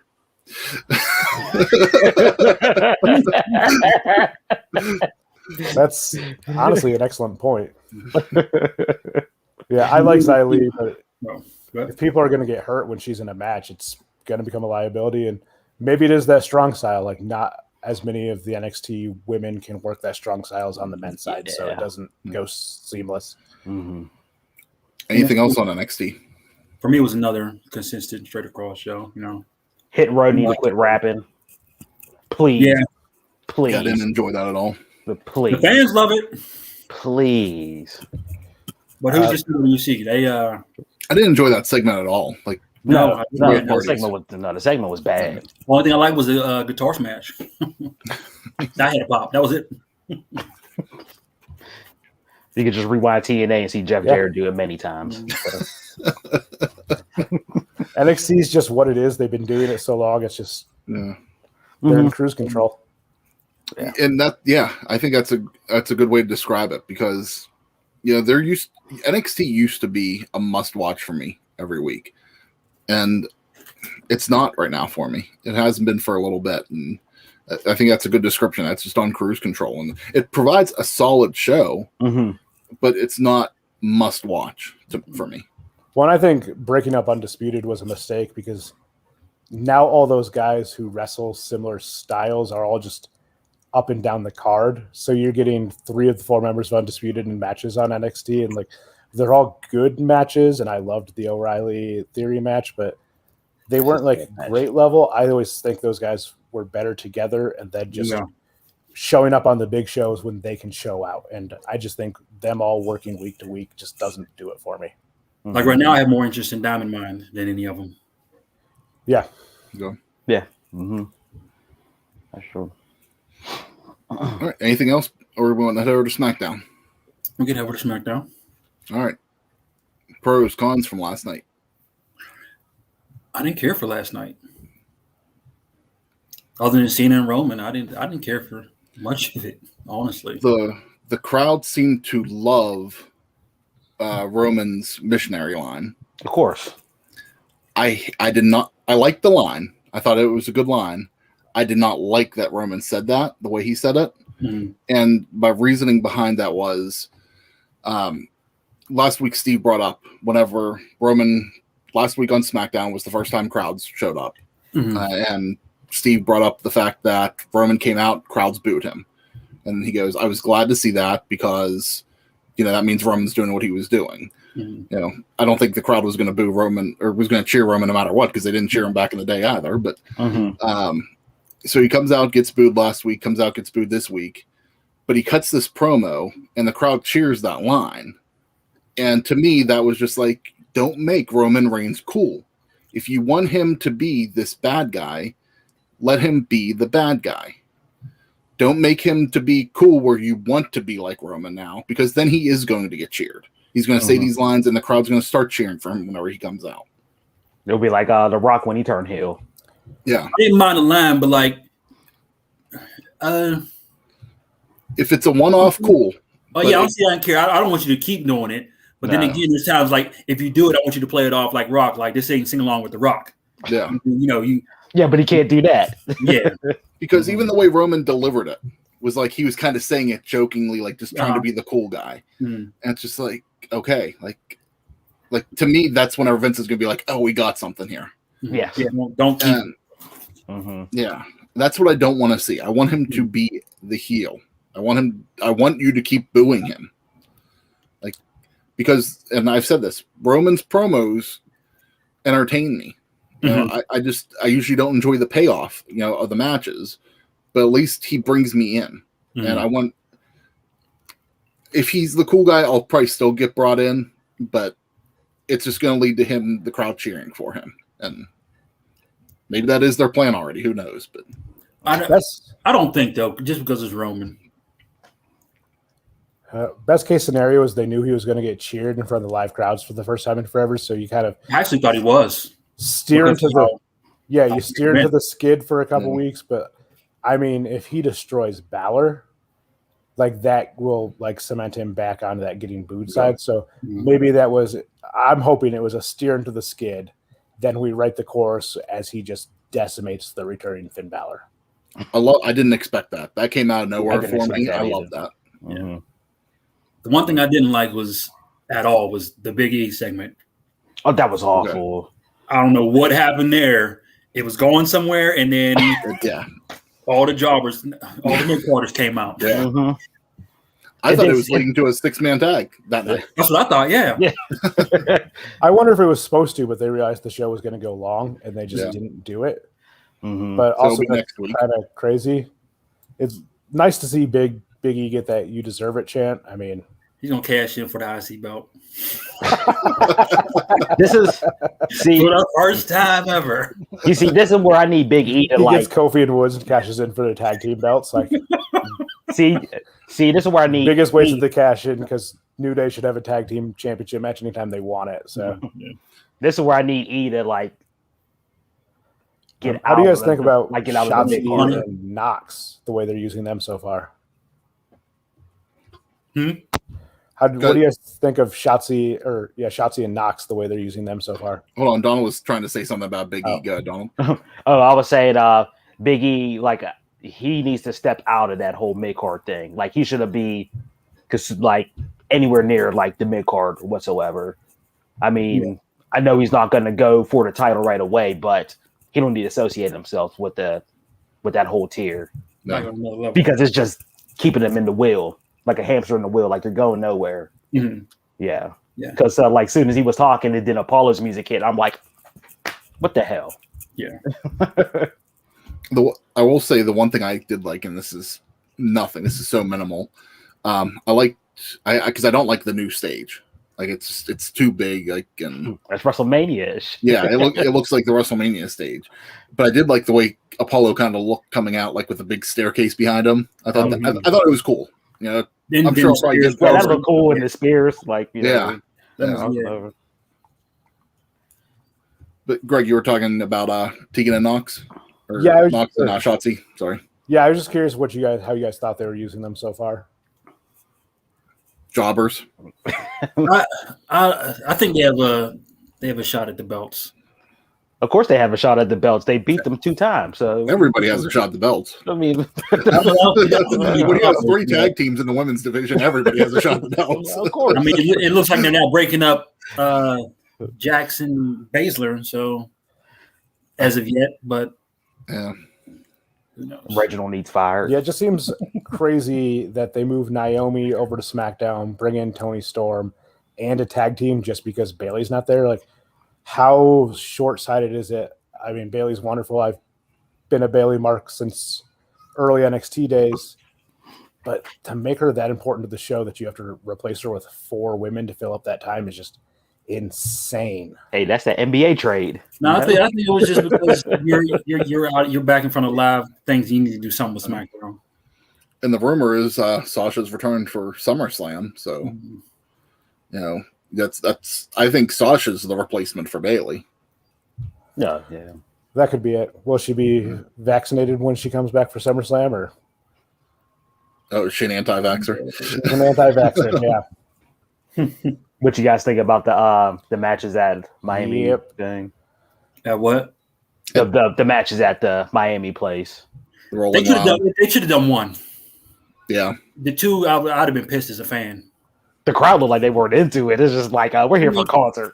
Yeah. I mean, they were definitely pumping in crowd noise. Oh yeah. Because I agree. The crowd really didn't seem into it, but I mean, at least it looked cool. You know, you had that many people. I heard them doing spots like big moments, but there wasn't too many to say. I mean, you didn't really do anything in either match. There wasn't enough time to really develop any good match out of it. Yeah, nah. Like if you would have had one match in that segment time, like if they would just done Bianca Carmella in that segment, I think you could have had a good match. But splitting it up between 2 matches, you really didn't have enough time to develop anything. And then what are the fans in the stadium, or not in the stadium, in the arena? What are they doing? They probably watch it on the stage. I'd be pissed.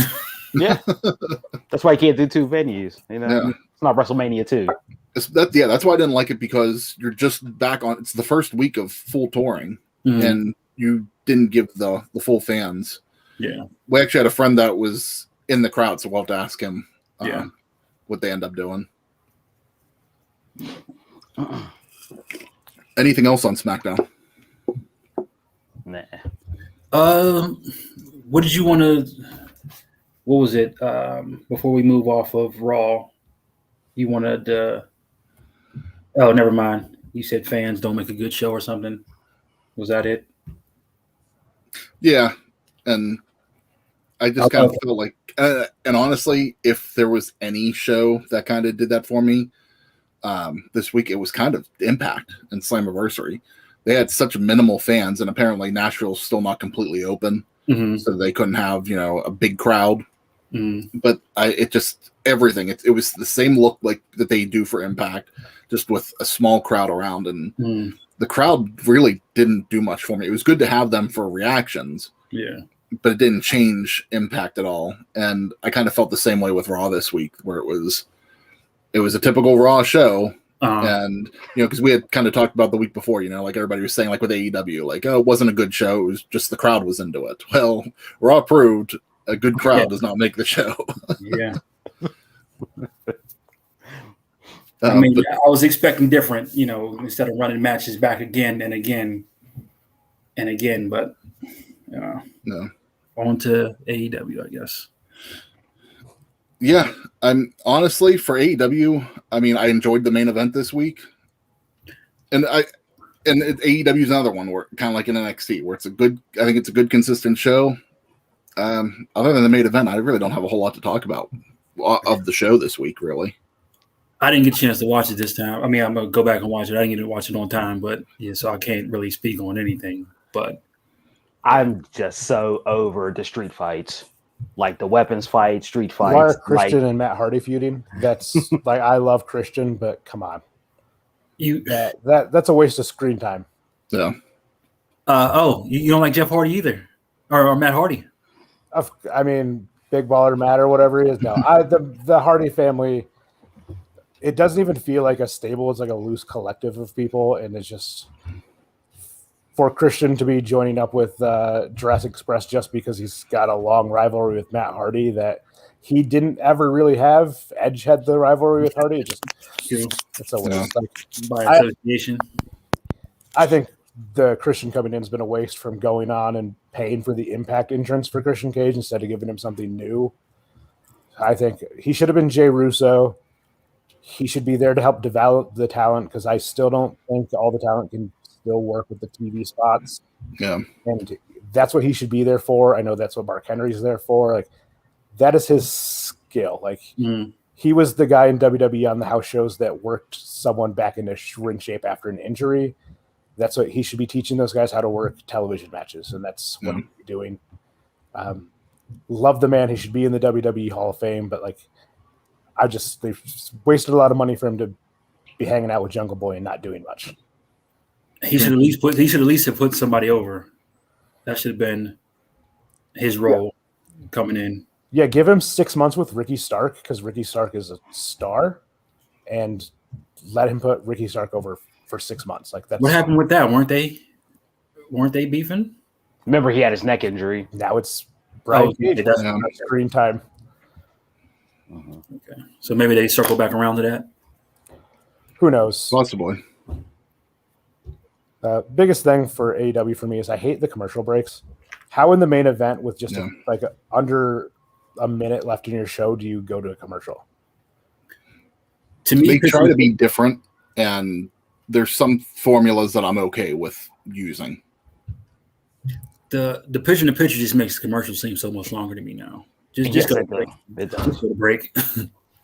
in any promotion, that in NXT, go to break. Take do the rest holds like they used to do. I don't need picture in the picture. Yeah. There's some matches I'm okay with it.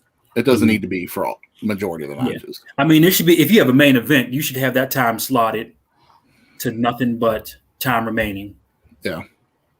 Straight through. Every main event. I agree. A marquee match. Yeah. All right.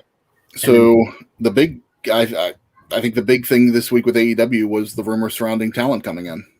Mm-hmm. The rumors are Daniel Bryan and CM Punk are in talks. We kind of briefly talked about Daniel Bryan last week. Steve thinks that Daniel Bryan will come in for Rampage here in Pittsburgh, the debut. Rumor is that they might hold off on any debuts until after All Out and maybe even save it for the New York market. Anything's a rumor right now. So no matter what you hear, just a guess. But thoughts on let's start with Donald on this. Thoughts on Daniel Bryan and CM Punk joining AEW. It's with them, it's just oversaturating the whole roster. Like, if those two come in, they're automatically going to get the titles at some point, which is pushing everybody else back down the roster. So when is this potential that Jungle Boy has going to come out? When is Sammy going to get a shot? When's Pac going to get it? Hell, I know Cody got stipulation on it, but when is he going to get his? It's just oversaturated the roster. And then here, we complain about WWE having too many belts. Mm-hmm. throughout the company whole wide, like the whole thing. AEW has all these talents, all these people, and only has 4 belts. The So you just have trios a belt bunch of- is supposed to be on its way at some point. But You just have a bunch of people fighting for no reason. Mm-hmm. I think now that they're going to do Rampage, I think we'll see probably the trios title come out. Because I think it's just too much. It's too many belts just to have for like really one show. Yeah. Yeah, they have Dark and Dark Elevation, but you don't really get a whole lot of title matches put on there. Yeah. And you just got people fighting just to fight. Yeah. I mean, I know it's exposure, but come on. Yeah. Like I was telling Jason the one day. Yeah, like I was telling Jason the one day when like they signed, Captain Dean. I was like, I know he's been on Dark and all that stuff. Like, when is he ever going to come up? It's just oversaturating on the roster. It is unbelievable. And it's been 2 weeks of over 1 million viewers. So if that can maintain, do you need to bring these guys in? Yes, it's going to bring more. I think it will bring more viewers in. Oh, well, for sure. But do you just do this to bring viewers, or if you're getting already 1 million viewers, you just continue to develop your younger talent roster that you have, and try to showcase that off. It's probably why they need Rampage, to filter out some of the talent onto TV. Oh, absolutely. Yeah. So it's just going to be like a second show. It's going to be like, it'll be like their SmackDown, or like they've always said, it's going to be their third hour. But not a second brand. So So like when Nitro had Thunder, and whenever WWE wasn't brands and just had Raw and SmackDown, it'll just be that. Yeah.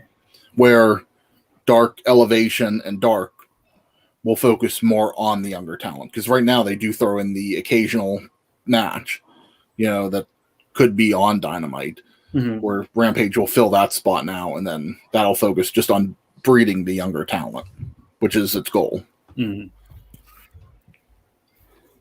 This is weird. Like you're going 4 shows and one main belt for each category. That's weird. And here you go. I mean, it's just another show to add on to the already heavy list of wrestling shows every week. Yeah. Impossible. I'm glad it's only an hour. And when is it supposed to be on?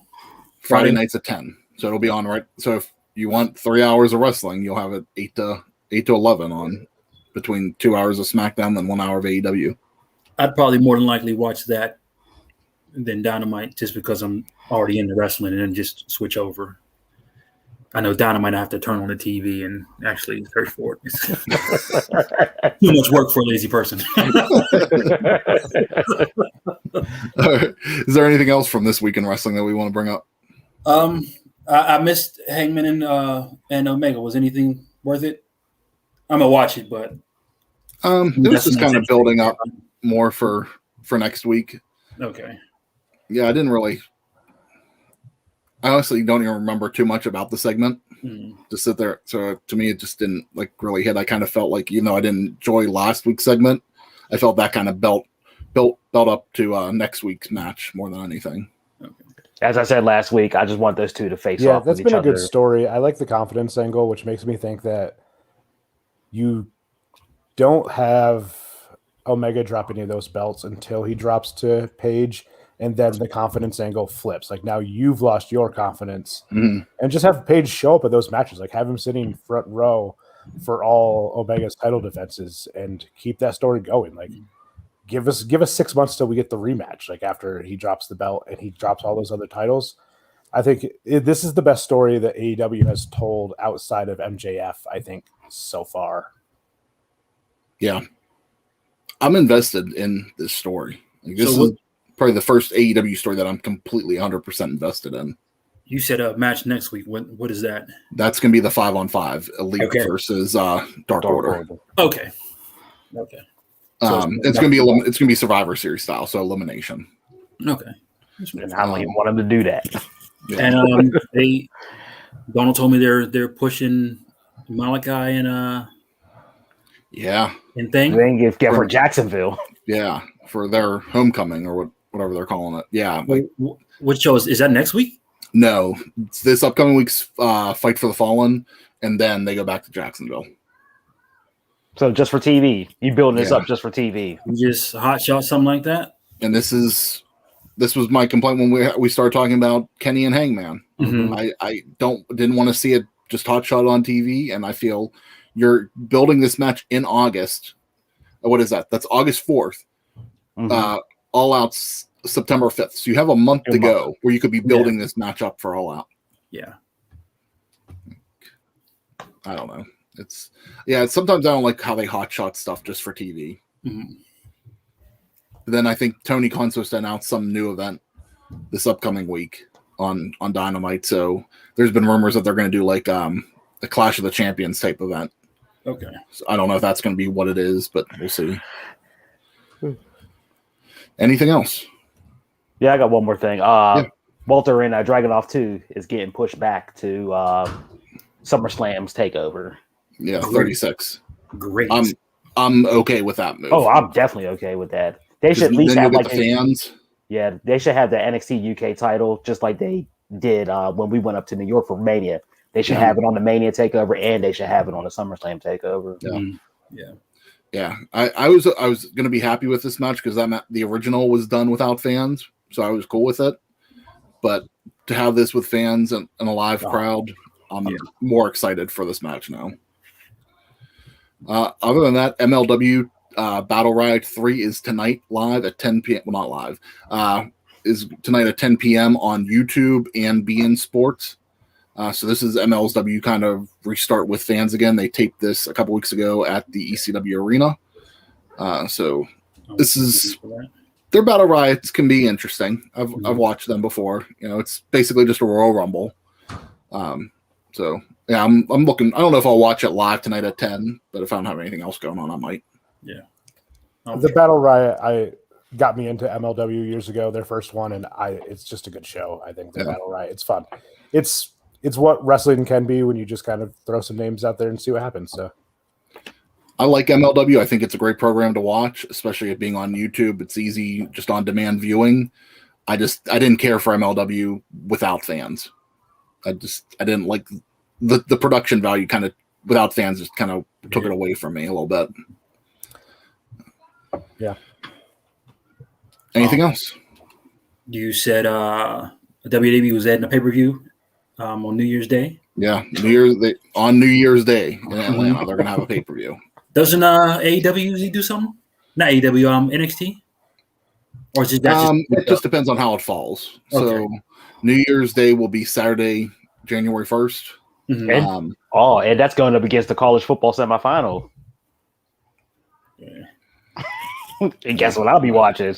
Yeah, that's two of, especially with the Rumble in January and the holidays for WWE in general are kind of like hit or miss. Like I kind of feel like they just like gloss over those shows anyways because sometimes they're pre-taped. Yeah, like I don't need a pay-per-view on that day. No, you don't. No, you don't. Like, yeah, like just save the build up for the Rumble. That's it. Like we always say, it goes build up to the Rumble, then it should be Rumble straight to Mania. Yeah. All right, I think I'm ready to drink. I am too. Greg, are you sticking around or? As much as I would love to watch Jason not like a beer he selected, I do have to get going and do some wedding stuff. But thank you guys so much for having me. This has been a blast. Thanks for joining us. Before I go, I just want to. Steve's not here today, but having listened to you guys since the beginning and the origins, Steve has gotten so much better at this, keeping you guys on track and everything. And being here today, I'm like, yeah, Steve, he has a lot of work to wrangle you guys in. So, and honestly, shout out to all of you guys. It's been a blast, listening to your journey. Call shepherd the sheep. My wrestling podcast things are down to just the Due Day podcast, you guys, and David Shoemaker's podcast. Because I don't need any more. You guys have been fantastic, and I've loved hearing your guys' growth as this podcast. So thank you for letting me come and join you for the morning. Thank you for joining us. Yep. No Coast Defenders. You guys, Chris, Donald, you guys enjoy that beer. We'll get you soon. All right, Greg, you want to plug the show one more time before you head out? Yeah, on Spotify, No Coast Defenders. You can also catch the video form of that on YouTube on Cool Points TV, which is where my friends like cool shit. Which, if you're a parent, my sister is coming to talk about parenthood because she's wanted to be a mother since she was a child. Just a fantastic mother, and the most parent thing happens. We had to stop recording because she forgot my niece's dance recital. So we left all that in because we were like, hey, if we want to talk about parenthood, something we don't know about, but it was fun to see. So that's been a lot of fun. And then on Facebook, Cool Points newsletter, you can find me as well. Thank you guys so much. This has been a blast. All right. Great. Thank you. All right, have a good one. Thank you. See you sometime soon. Chug, chug, chug, chug, chug. All right. This week's drink of the week is I'm sick of car payments because last month I had to spend $500 for inspection, and this week I had to spend another $500 because my air conditioning was leaking into my car. Literally leaking and got the carpet and everything all saturated. Wow. That sounds fun. Never had that happen before. So, yeah, I kind of feel like I've earned this beer this week. It tastes good. All right, so this week is Jason's pick, the Blue Moon Honey Daze. Jason, you want to describe it? Something basic. Man, I've been waiting for this. Waiting for this. You don't like Blue Moon, do you, Donald? Nah, I don't know what you've been hearing. What do you put in this? In with the honey? What do you put? What kind of fruit? I didn't drink it yet, so I don't know. Let's see, what do we got? This is probably one of the least percentage. This is a 3.9 alcohol by volume. What is It's regular? not a whole lot. I don't know what regular Blue Moon is. I know you got a can. You got a bottle. I thought it was a 5 something. Yeah, it's downstairs though. It's downstairs. I mean, that's one of the things that I look at. Whenever I'm picking out a beer, like I try to go. If I'm not picking off just off a flavor, I'm picking off by alcohol percentage. Mm-hmm. So, the description on here is a wheat ale brewed with orange peel with clover honey added. So you're still supposed to get the orange in here, just like normal Blue Moon, just with the additional honey. So yeah, it's 5.4. Okay. Mm-hmm. That's where 5% is more your standard. Yeah. Beer.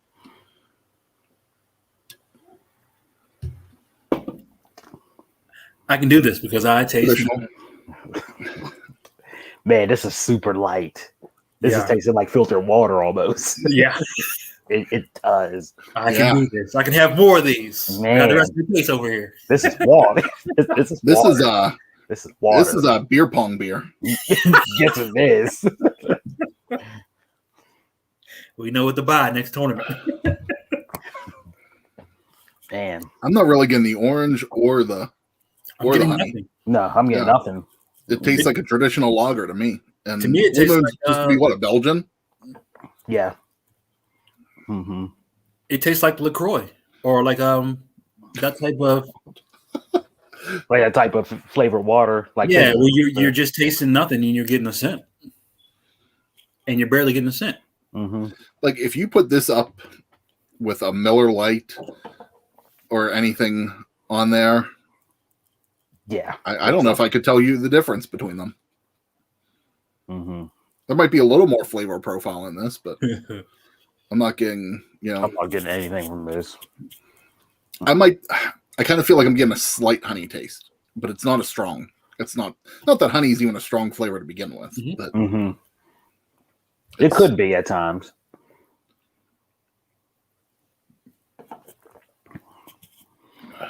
yeah, it's very basic. Very basic. I'm gonna give it a 3 because it's giving you nothing, you're getting nothing, and I can drink more of these compared to everything else. I'm going, 3. I'm getting nothing out of this. Like I said, it tastes like almost a Cooler's Light, lightish, like that. I give it like a 1.5. It just doesn't have like those weird aftertastes or nothing. it doesn't. Everything else. Mhm. Yeah. Yeah. I think if you don't like craft beer and you're just looking for something that might be, along the craft line, just especially for the summertime, just to have and chill. This is light. You can pound these away. Yeah. 3.9%. I think even Not Your Father's root beer is at least 5%. Yeah, this is. It feels white. She don't taste shit. It's to me, it's just a traditional light lager. So because it's a basic beer, I'm just gonna give it a basic one. God, it's not bad. It's just nothing to get. It's just giving you nothing. I can sit here and continue to drink this, and like I said, it reminds me of a beer pong beer. And you wouldn't know the difference, yeah. Mm-hmm. Stick with the regular. Where's Steve? He can't type in his input. Can you sip one? Steve, give it a 5. There's a question there. If you would add the orange to this, like you would for a normal Blue Moon, wonder if it would add anything to this. Maybe a little bit. Yeah.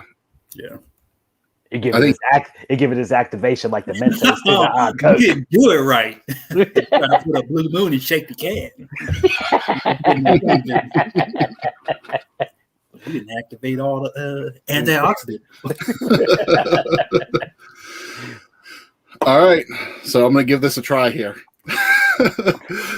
So, Blue Moon Honey Daze. Let us know if you tried it, what your thoughts are on it. For that, raise your cans, glasses, solo cups, whatever you're drinking out of, to good ships and wood ships and ships that sail the seas. But the best ships are friendships, and friends will always be. Cheers. I always thought it was wood chips. Okay.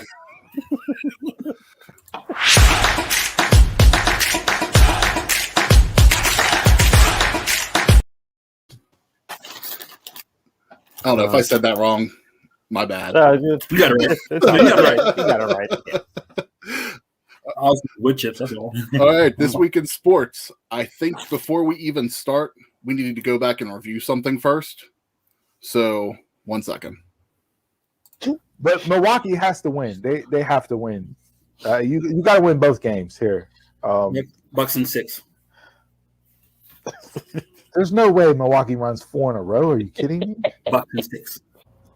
The NBA Finals are tied up 2 games apiece. Game 5 is tonight.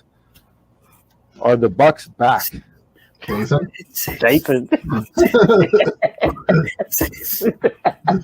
They were chanting that at the end of the game the other night. I immediately thought to you, and I'm like, this son of a bitch calls Bucks. I'm not podcasting that week after that.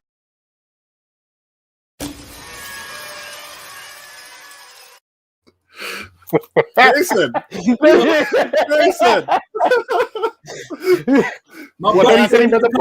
It's coming tomorrow. Where's Steve at today? He's storyline because I predicted this right. Yeah. No, in all actuality, Steve's doing a family day today, but I think it just worked out perfect that he said he wasn't going to pod if you got it right. And here he is, not on here. That's cool. I got my Buck shirt for next week. That's all. It's just late. That's all. But there's something else that you said on the show, and you said if you call it right, you want the spot. You get the spot. Moving to the A block. Doesn't feel right not taking it from Steve. I can move you next week too. So Bucks and 6. Come on. That was interesting to see. Actually, I didn't watch the final. I watched the game before, the whole game, and I watched the game. What is it? Game 5. That was the first time I watched the whole basketball game in ages. Since NBA, Jordan, especially. Since Jordan? Probably since Jordan? Probably. A whole game. NBA. I've done college for like 4 but yeah, it's been a long ass time. And I was just trolling saying Bucks and 6, but hey, it came out. That's like me. Like, I don't watch the NBA at all, so it doesn't bother me. Mm-hmm. But I do watch like Olympic basketball and like college basketball and all that stuff. Just there's something about the NBA that I just don't like about the. I'll do basketball like closeout games. I'll watch maybe like the last quarter of if it's a closeout game. Okay. But that's Is it about because we're not like an NBA territory? Do you think that has anything to do with it, or it's just the NBA in general? I've just never been a basketball fan. Watching the basketball fan, I'll play it, but just watching it just seems so boring to me. My dad loves the NBA, so he watches it. It's just basketball never translated to me. Okay. I've always been football and baseball. Yeah, Those have been my two sports. Yeah. But I'm happy because the NBA's over with now. So hey, and you know what that means? That means football is on its way. It's on its way for sure. Yeah, I think it's because I wasn't exposed to it. Like we don't have a team to root for. That it was just never just sang with me. Like playing it, fun. I'll play basketball. Not for too long because I'm old. But Yeah. I mean, I played it growing up, was on team sports and everything with it, but yeah, I'm just even NBA, like I'll watch, but I went to a Cleveland game a couple years ago for the first time, and when LeBron was still playing for them, it was cool. Like it was definitely an experience. I went to a Globetrotters game. I did that growing up. Real cool. Yeah, see, I never played basketball for a team or anything because those genes didn't get passed down from my dad to me. Nah, not at all. Me playing basketball, boy, man, it's a sight to see. Pack City. It's a sight to see. I'm so coordinated with football and baseball and basketball, boy, man. I'm like a lost person out there with like two left shoes. I mean, you don't need to see this running up and down the court. So if you play a game of horse, I gotcha.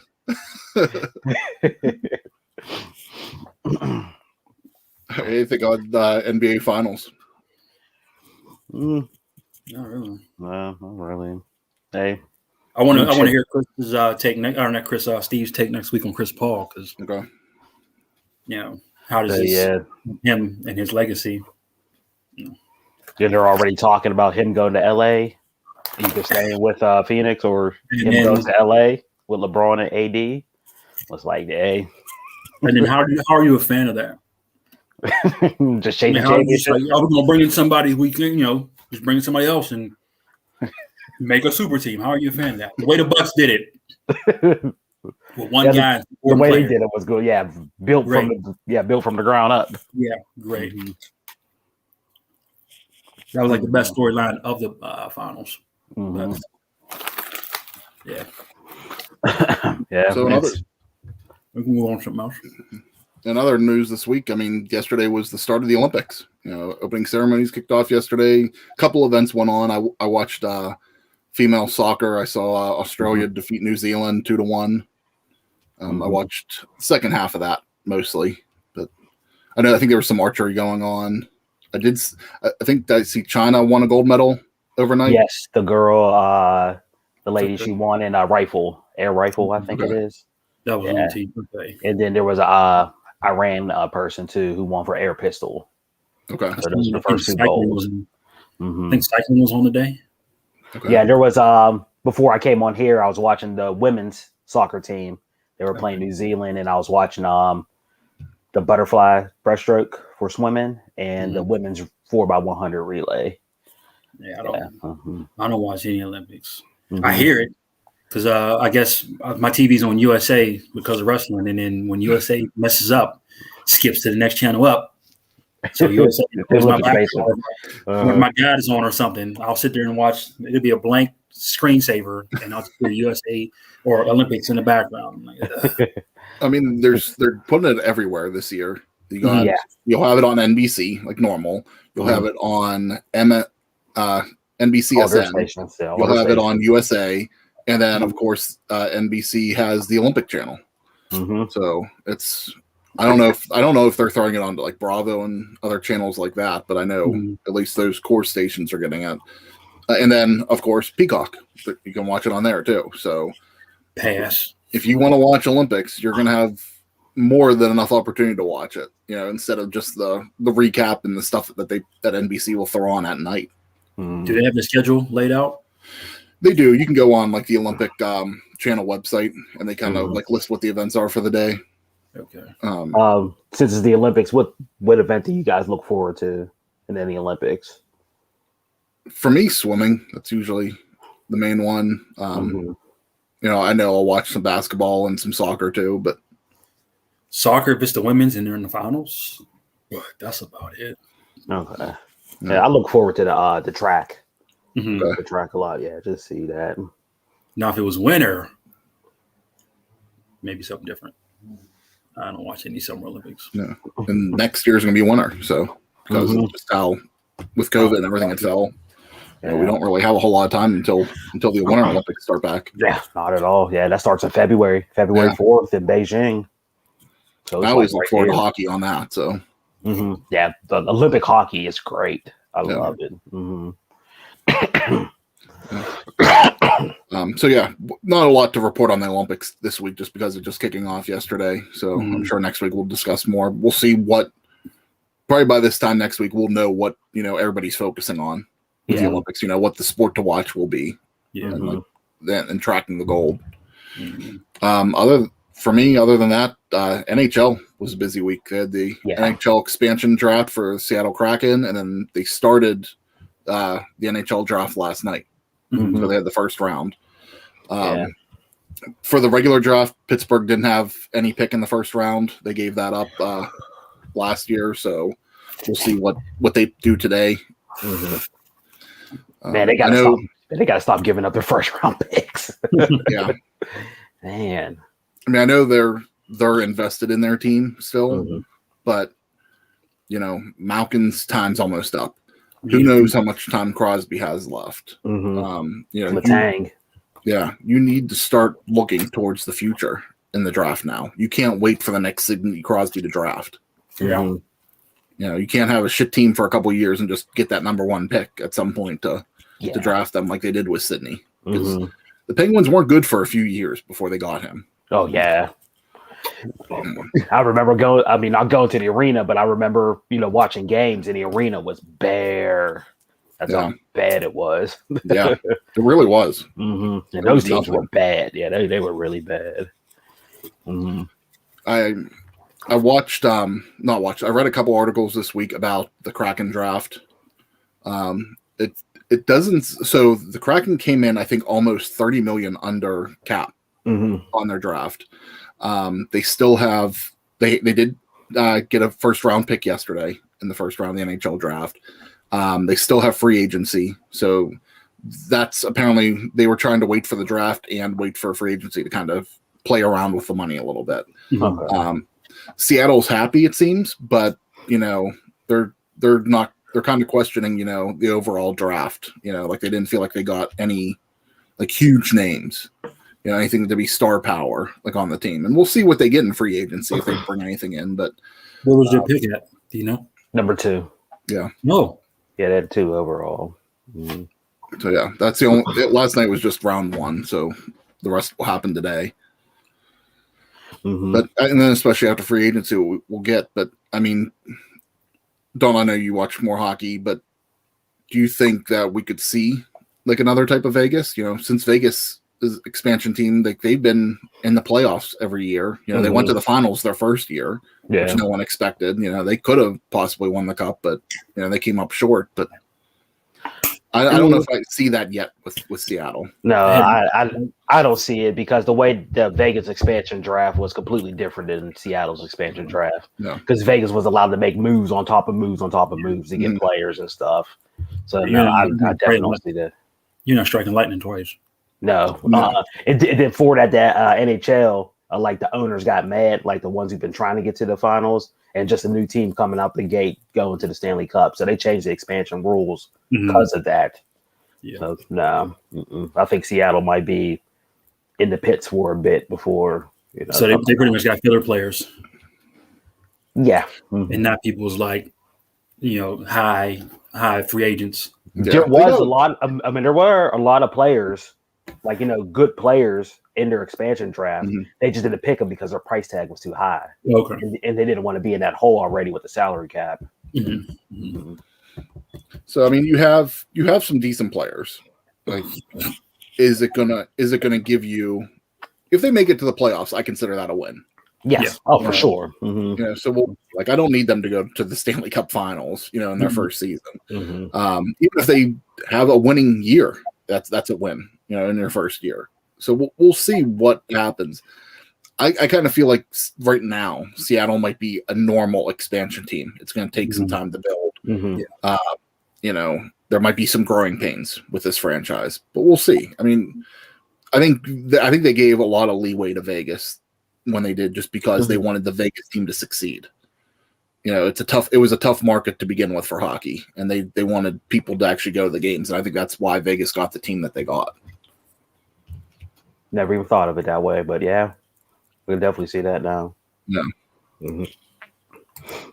Where Seattle's already an established sports city, so they have the time to grow. But I don't know. Yeah, we can kind of touch on the rest of the draft picks next week too, if anything actually comes out of that. But there really wasn't a whole lot yet for me. Big thing for me was Texas and Oklahoma might be going to the SEC very soon. So you say that. Yeah, big college football news. The two big schools out of the Big 12, they have been talking to the SEC about joining the conference, and we just found out yesterday they've been talking to each other for 6 months, and everybody just found out about it yesterday. So a lot of backdoor politics happening, and people not even knowing what's going on. So they said this could possibly lead to the SEC being the first super league, where they might, since the NCAA is so down with the whole NIL thing, where they could just break off and make their own league with like the 30 or 40 best teams and just play from there. So why do you leave? And I mean, I know it's for the money, but everything's for the money. You're gonna leave and be subpar somewhere else. The SEC's not going to get the brakes beat off you somewhere else. Yeah, and I see the pros and cons for it. The SEC as altogether, bringing in those two programs, legendary programs, of course, going to get more eyes on the conference, going to get more money into the SEC itself. The bad thing about it, like those low tier teams in the SEC, I'm sorry, I put my Vols in there because they haven't shown off lately. But like Vandy, Kentucky, all those teams, you're adding two more teams into the conference, which is going to cut into the profit. So, they could possibly bring Oklahoma and Texas in. I know they're not going to cut teams, but maybe later they cut those smaller schools because of it. I don't think you should be able to switch conferences. You should be able to work your way up from like division if you're good enough, but you shouldn't be able to switch conferences. That should be steadfast to me. And especially too, since they just did that big realignment with conferences, like about 5-10 years ago. Like this is like another major, step. Working with the ACC and the Big East. Yes. Or like how Western, basically the Big East dissolving and everybody fluttering from there. So that's going to put everybody else in, like, okay, what do we got to do? Because the ACC's looking at the SEC now, getting those two teams like, oh, you know what? We need to grab up more teams. Big 12 might just dissolve altogether because those other 8 schools, they can't sustain because they don't have that Texas and Oklahoma money coming in. So, So it's going to be like another domino effect if it goes through. And then the way it's looking, it looks like it is going to go through. It won't happen this year, but they'll start playing next year. And if it does go through. So you have that, which is the biggest story. The Cowboys and Steelers, they started training camp on Wednesday. Okay. Yeah, they started theirs early because they play each other in the Hall of Fame game in 2 weeks. Gotcha. So Steeler football is here back in the city. We're almost there. Yep, everybody gonna be pumped about that. That's about it for football that I have. And then one baseball thing too. I forgot the Cleveland Indians. They changed their name yesterday to the Guardians now. So they'll start. So it'll be the Cleveland Guardians starting next season. And there's a lot of hit and miss between that traditionalists and people saying that was the right thing to do. It just reminded me of the dude off of Supergirl, the Guardian. It's just everybody was saying Guardians of the Galaxy yesterday. I seen where they get it from because they have the Guardian statues up on their, you know, on their bridge and that stuff. But I do not like the logo. I don't like the G flying in with the bait. No. Yeah, that one I didn't care for. I thought like the actual like the Guardian's name. It looks like the Indians logo. To me so it fits, but but the logo itself, you gotta come better with that. I'd be okay if they just kept the C because I know they have the C as before. They're using that now, and then they did a variant of that for this. But I agree. I'd be cool if it was a Cleveland baseball team. Yeah, and they said that while Washington football team, they have a mascot. They're just not revealing it until after this season is over with.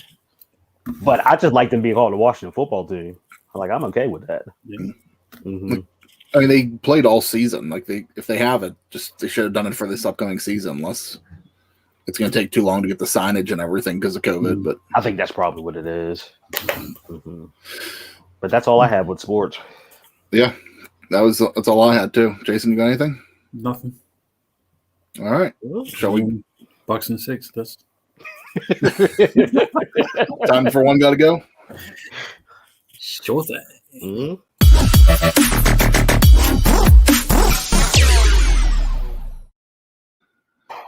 All right, coming off of last week's edition of One Gotta Go, I know I threw out some surveys to our fans. Donald did too. And Donald, I think we end up conferring, and it looked like Snoop Dogg was the pick that people wanted to go.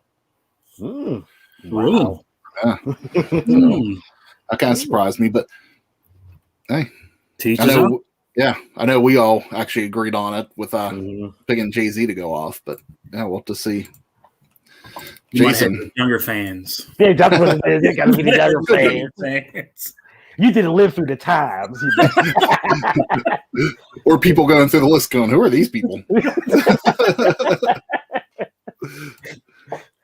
All right, Jason, this week is your pick. You want to set it up? Yeah, it was a list of the highest grossing film franchise worldwide.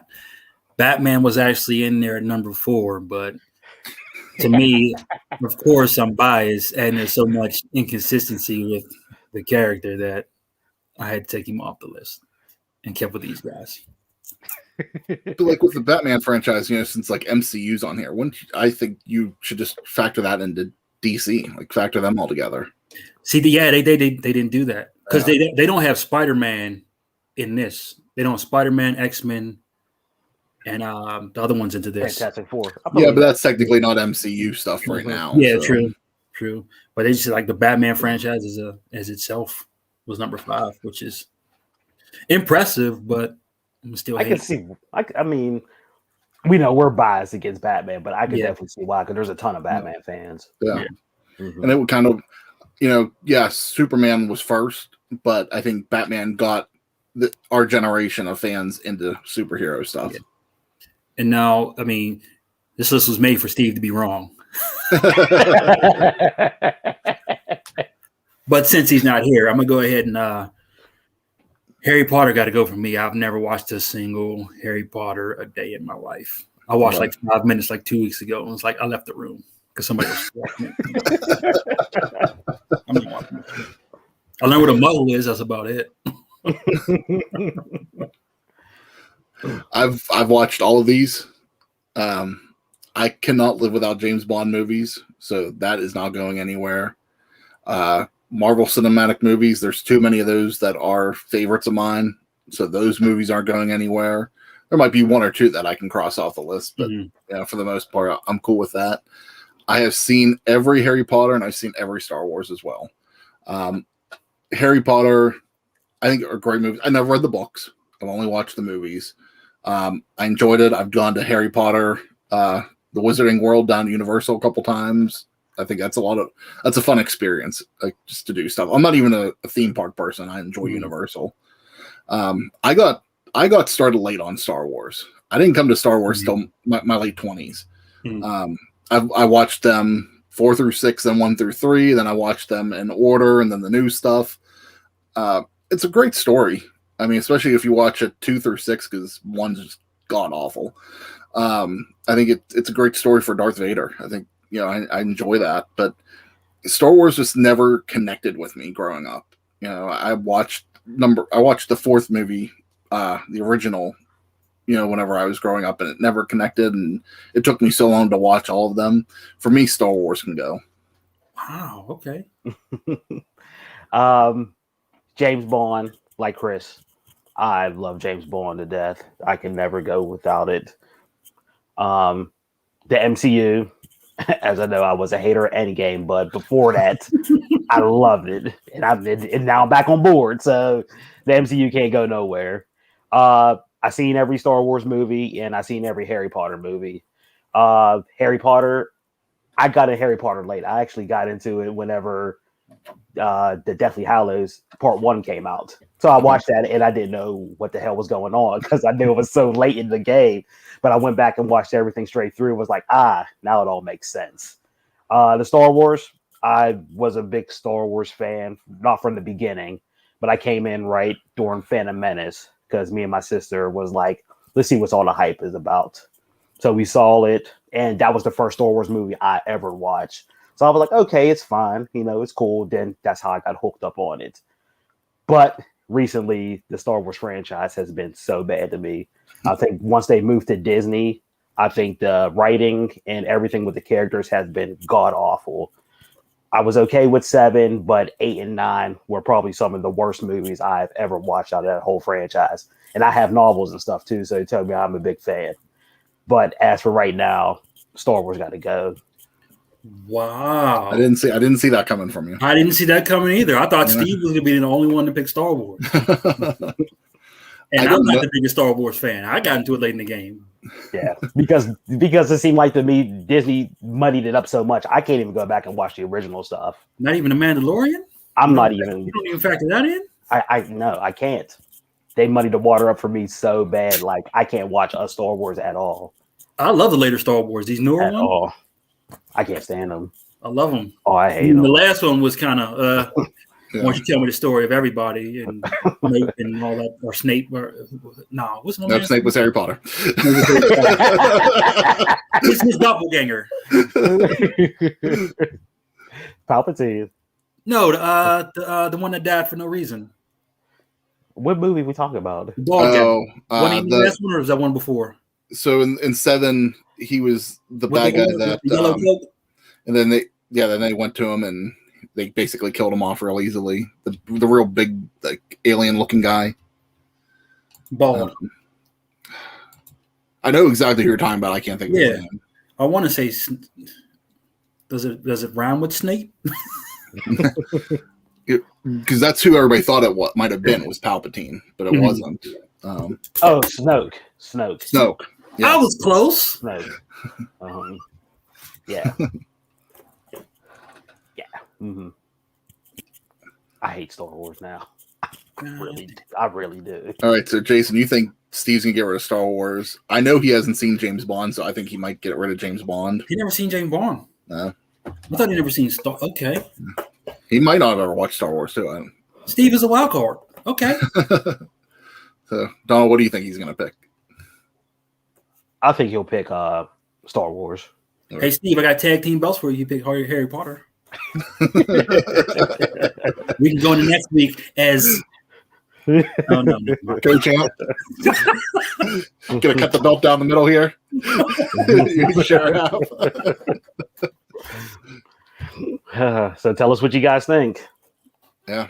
Mm-hmm. Let us know. We'll throw some more polls out this week. Let us know which franchise got to go for you. If we did it right, did it wrong, but. All right, time to head for final thoughts. Yep, I'm good.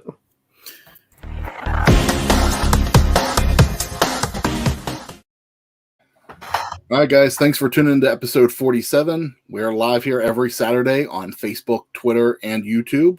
So make sure you like all of our social media pages and subscribe on our YouTube so you get alerts when we go live each week. Every Monday, our audio-only edition of the podcast is available for download wherever your favorite podcast platform is. And please don't forget and go buy some merch. ProWrestlingTees.com/DumbMarksPod. Got the original logo here. We also got our One Gotta Go, and we got our After Dark logo. Yeah. Subscribe to our YouTube page. Please. Get some get alerts this way that you know and don't miss the show or watch on demand. Guys, anything else before we sign off for the week? Nope. None of us is going to wrestling tonight, right? Down the arena. WWE tonight now. It's I did look at tickets. kind of late in the game, yeah. I did look at tickets. It's definitely like there's seats. So I didn't do it because so they're doing like a buy 3 get 1 ticket, and I thought, I was like, okay, that might not be so bad. It was like $90 for the tickets, and then over $50 just for service fees. I was like, no. I was like, it's ridiculous. I was like, right there, I wouldn't do it just because of that. I was like, you're paying more for the service fees than you are for the tickets. Almost. Yeah. Like, I'm good. It's a house show too. Like the house shows have never done anything for me. Not since I was a kid. I mean, you're getting everybody. You're getting Edge. You're getting Cena. Yeah. Just more like always. If I thought it was going to be TV, and I was more interested in maybe going if they were going to do the 2 TV shows tonight, but yeah, I'm good. One thing I like with house shows is they have more freedom. That's about, They do. One good thing with house shows, but and usually do get more entertainment from the jobbers than you do on TV because they're the ones working their asses off there. Yeah. All right. If there's not anything else, I'll go to the quote of the week and wrap things up. All right. So with the Olympics this week, I pulled up a quote from Bonnie Blair. She's an American speed skater and 5-time gold medalist. Winning doesn't always mean being first. Winning means you're doing better than you've ever done before. So keep trying out there, keep plugging away, and I'll do the same thing Steve does. I'm a Mark, you're a Mark, tell a Mark. Until next week, and catch us around the way.